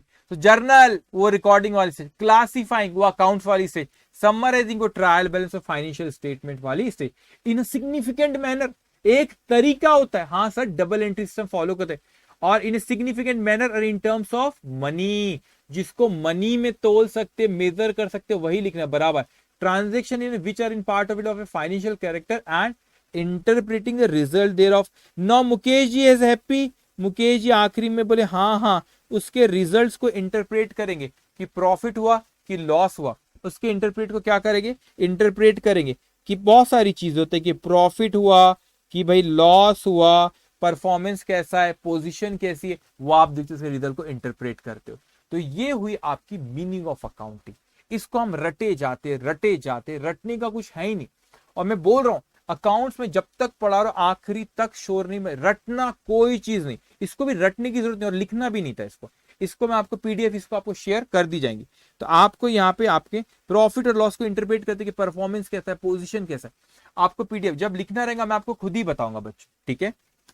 तो यहाँ पे ये मीनिंग होता है accounting is the art of recording, classifying, summarising in significant manner and in terms of money. कौन से आपके transaction and event which can be, और transaction and event at least of financial character, जो पैसों में थे, फाइनेंशियल होना, and interpreting the results thereof, जो परफॉर्मेंस हुआ, जो यहाँ पे परफॉर्मेंस हुआ ना उसका, interpreting the results thereof. The result क्या हुआ बच्चों उसका, ये जो रिजल्ट्स आप इंटरप्रेट करते हो, क्या रिजल्ट्स इंटरप्रेट करते हो उसका, कि उसकी परफॉर्मेंस कैसा है, परफॉर्मेंस कैसा है, पोजीशन कैसी है उसकी, वो उसको आप उसका रिजल्ट को इंटरप्रेट करते, इंटरप्रेट करना पढ़ के उसको डिसीजन लेना, डिसीजन लेने मतलब मदद कर रहा है आपको कि इंटरप्रेट करना, समझना कि परफॉर्मेंस कैसा, उसकी पोजीशन कैसी। तो this is meaning of accounting. तो ये इसको समझने के लिए ये अकाउंटिंग साइकिल को समझना हम लोगों को बहुत जरूरी, इस अकाउंटिंग साइकिल को समझना हम लोगों को बहुत जरूरी था। समझ में आया मैंने आपसे क्या कहा। अब यहाँ पे अगर आज के डिस्कशन को जो मैंने अभी तक आपसे डिस्कशन किया, इसको मैं करता हूं समराइज, इसको मैं क्या करता हूं, समराइज करता हूं मैं यहाँ पे। तो यहाँ पे मैं आपसे कहता हूं कि इसको हमने समराइज अगर करते हैं यहाँ पे, तो क्या चीज होती है, एक से ओके, समराइज अगर हम लोग करें तो सबसे पहले अकाउंटिंग साइकिल जो होती है, सबसे पहले क्या होता है आपका, उसमें होता है आप लोगों की एंटिटी। कौन होता है सबसे पहले, एंटिटी। एंटिटी का क्या होता है यहाँ पे, एंटिटी, जिसके लिए, एंटिटी का मतलब क्या होता है, जिसके लिए आप अकाउंटिंग कर रहे हो, जिसका प्रॉफिट और लॉस पता लगाना चाहते हो, तो उसका क्या होता है यहाँ पे, ट्रांजेक्शन। एंटिटी का क्या होता है यहाँ पे, एंटिटी के जितने ट्रांजेक्शन होते हैं, ट्रांजेक्शन को आप क्या करते, रिकॉर्ड करते हो। तो वो हो गई आपकी रिकॉर्डिंग वाली स्टेज। ये रिकॉर्डिंग वाली स्टेज में क्या होता है, आपके अलग अलग बुक बनती है, वो अपन आगे पढ़ने वाले। कौन सी बुक बनती है, वो बुक होती है आपकी अलग अलग रिकॉर्डिंग वाले स्टेज में होती है जर्नल, जर्नल के बाद वो होती है आपकी कैश बुक, कैश बुक के बाद होती है आपकी सब्सिडरी बुक, सब्सिडरी बुक। तो अलग अलग बुक रिकॉर्डिंग वाली स्टेज में होती है। फिर आप एक नेचर की इंफॉर्मेशन को, एक नेचर की इंफॉर्मेशन को एक जगह पे लेके आते हैं, उसे लेजर कहते हैं। और लेजर में हम लोग क्या करते हैं, अकाउंट्स बनाते हैं, ठीक है, अकाउंट्स बनते हैं। एक नेचर की एक इंफॉर्मेशन को लेके आते, फिर जर्नल में से जो आप लेजर में लिखते हो उससे हम लोग क्या, जर्नल में से जो आप लेजर में लिखते हो उसे हम क्या कहते हैं, पोस्टिंग कहते हैं। तो वो बॉक्सेस पे हम लिखते, डेबिट और क्रेडिट करते। फिर वो पोस्टिंग की क्या करते हैं बच्चों, टोटलिंग और बैलेंसिंग करते। वो पोस्टिंग की क्या करते हैं हम लोग, टोटलिंग और बैलेंसिंग करते। सो टोटलिंग एंड बैलेंसिंग करे बाद फिर उसे हम क्या करते, वो बैलेंसिंग हो गई, सबके बैलेंस आ गए, उसको एक जगह एक पेज पे लिखते हैं, उससे हम क्या कहते हैं, उसे हम कहते हैं ट्रायल बैलेंस। लेकिन ट्रायल बैलेंस भी हमारा प्रॉफिट और लॉस नहीं बताता। तो ट्रायल बैलेंस की प्रॉफिट और लॉस बना के ट्रायल बैलेंस के बाद हम फाइनल अकाउंट बनाने के पहले बोलते कोई चीज रह गई, कोई चीज लिखना, तो वो लिखते, उसे हम क्या कहते हैं, एडजस्टमेंट एंट्री। उसे हम क्या कहते हैं, एडजस्टमेंट एंट्री। और उसके बाद फिर बच्चों हम लोग बनाते फाइनेंशियल स्टेटमेंट, और वो फाइनेंशियल स्टेटमेंट हमको हमारा परफॉर्मेंस और पोजीशन बिजनेस की कैसी वो हमको बताता है। तो ये जो फाइनेंशियल स्टेटमेंट है हमारा, ये हमें ये बताता है कि हमारे बिजनेसमैन का परफॉर्मेंस कैसा है, कि पोजीशन और परफॉर्मेंस बताता है। तो आपने जब मीनिंग ऑफ अकाउंटिंग देखे वहां पे, तो आपने वहां पे देखिए accounting is the art of recording. तो ये हो गया आपका रिकॉर्डिंग वाली स्टेज, ये हो गई आपकी रिकॉर्डिंग वाली स्टेज। फिर क्या करते हैं आप उसको क्लासीफाई करते, तो क्लासीफाई कर लेते उसको। तो आप classification, accounting is the art of recording, classifying. Classify का आप देखो यहाँ पे मीनिंग लिखा है ना, accounting is the art of recording, classifying and summarising. फिर आप उसको समराइज करते हो, आप उसको क्या करते हो, फिर यहाँ पे आप समराइज करते हो उसको, या आप समराइज करें आपने उसको, समराइज, ओके, समराइज करें कि ताकि उसके रिजल्ट्स को हम क्या करें, ये आपको रिजल्ट बताता है, ये आपको क्या बताता है, रिजल्ट बताते, ताकि इसके रिजल्ट को क्या करें, हम इंटरप्रेट कर सके। इंटरप्रेट करने का मतलब कि हम देखें कि परफॉर्मेंस कैसा, प्रॉफिट है कि लॉस है। तो ये इंटरप्रेट कौन करता होगा, इसके जो ओनर्स रहते हैं वो इंटरप्रेट करते, मैनेजमेंट करता है, उसके शेयर होल्डर्स इंटरप्रेट करते। बैंक में आप लोन लेने जाते हो तो बैंक वाला बोलता है कि भाई लोन दे के नहीं दे, वो आपको डिसाइड करते, तो वो आपको ये देखता है कि आपका परफॉर्मेंस यहाँ पे कैसा है। तो बहुत सारे यूजर्स होते, तो कौन होते बच्चे, कौन ये रिजल्ट देखना चाहता होगा, कौन ये रिजल्ट देखना चाहता होगा, तो बहुत सारे लोग हैं यहाँ पे, वो ये रिजल्ट्स को देखना चाहते। एग्जाम्पल के तौर पे मैं कहता हूँ, मैनेजमेंट देखना चाहता हूँ, शेयर होल्डर्स देखना चाहते कि आपका परफॉर्मेंस कैसा है। एक तो आपका यहाँ पे मैनेजमेंट देखना चाहेगा कि भाई कैसा परफॉर्मेंस है, जगह ही नहीं यहाँ पे, ठीक है, मैनेजमेंट हो गया, शेयर होल्डर्स हो गया, बैंकर हो गए, बैंक देखना चाहेगा कि ये जो रिजल्ट है आपका बच्चों, ये रिजल्ट देखना चाहेगा कौन, देख, ये लोग देखना, इसके अलावा भी बहुत से लोग रहते, ये लोग देखना चाहेंगे। इन्हें कहते हैं यूजर्स ऑफ फाइनेंशियल स्टेटमेंट। तो ये अकाउंटिंग का मीनिंग समझने के लिए अकाउंटिंग साइक प्रोसेस हमको समझना जरूरी था। तो ये हमारा डिस्कशन हुआ आपका अकाउंटिंग प्रोसेस। आज वैसे हमारी क्लास 2 आवर्स की होती, लेकिन शुरुआत के दिन है तो मैं आपको एकदम हैवी ना जाए, इसलिए बिजनेस एंटिटी कंसेप्ट मैं आपको अभी नहीं कर रहा हूं। मैंने सोचा था बिजनेस एंटिटी कंसेप्ट इसके बाद एक आता है, वो शुरू करेंगे, लेकिन वो आज हम लोग शुरू नहीं करें। वो हम लोग कब शुरू करेंगे, वो हम लोग अब नेक्स्ट सेशन में हम लोग वो शुरू करेंगे। ओके, और आप लोग की क्लास फ्राइडे टू ट्यूजडे थी, मतलब आपकी वेडनेसडे थर्सडे ऑफ होता था। मंडे ट्यूसडे क्लास है आपकी, फ्राइडे फिर वेडनेसडे थर्सडे ऑफ रहता है, फिर फ्राइडे सैटरडे संडे, तो हफ्ते में 5 दिन क्लास है, 2 आवर्स की। ओके, सो आप लोगों का ये आज सेकेंड डे था। नेक्स्ट क्लास जब होगी उसके पहले पीडीएफ शेयर कर देंगे, अभी आपको कुछ भी नहीं लिखना, अब नेक्स्ट क्लास से क्वेश्चंस शुरू होंगे, जब तक आपको बुक भी मिल जाएगी, ठीक है, जब तक आप लोग को बुक भी मिल जाएंगे, ठीक है। सो अब आप लोग को हमारा सेशन यहाँ पे खत्म होता है, और उसके बाद नेक्स्ट सेशन से भी 2 आवर्स ही मैं लेते जाऊंगा, और फिर हम लोग अब इस पे क्वेश्चंस भी करते जाएंगे। सो आप लोग आई होप, अभी कल और परसों ऑफ है, तो वेडनेसडे थर्सडे आपकी क्लास थी, Monday Tuesday Friday Saturday Sunday, Sunday को भी क्लास, ठीक है। तो आप लोगों की यहाँ पे तो 2 दिन में आपकी बुक भी आ जाएंगी। कुछ बच्चों की आ गई, काफी लोगों को बोल रहे कि आ गई, और कुछ बच्चों को नहीं आई, जिन बच्चों की नहीं उनको भी आ जाएंगे, फिर हम लोग 2 दिन बाद क्वेश्चन हम लोग इस पे शुरू करेंगे। सो अगर आप लोग को कोई भी डाउट होगा तो मैं भी थोड़ी देर रुकता हूँ, और अगर आपको कोई भी डाउट होगा तो आप लोग मुझसे पूछेंगे, लेकिन आस्क मी एनी डाउट, अगर आपको कोई भी डाउट होगा तो आप पूछ सकते। No sir, okay, Malik Chaudhary, Hitesh, Saurabh, Ankit, Nikhil, Gaurang, Shashin, okay, any doubt, Rahul, okay, no no doubt, no sir, Priya, okay, no doubt, ठीक है, ओके, सो फिर समझ में, ठीक है, ओके। चलिए, तो हम लोग यहाँ पे हमारा सेशन खत्म करते हैं। आप लोग का भी होमवर्क मिलना शुरू होगा, अभी क्वेश्चन शुरू नहीं हुए, तो आपको जो बुक है ना आप लोग के पास, इसमें भी आज हमने फर्स्ट चैप्टर शुरू करे, और ये फर्स्ट चैप्टर जो है ना बच्चों, फर्स्ट चैप्टर आप लोगों को 15 चैप्टर में अगर मेरे से कोई पूछे सर बताओ सबसे इंपॉर्टेंट चैप्टर कौन है, तो मैं बोलूंगा पहला चैप्टर सबसे इंपॉर्टेंट।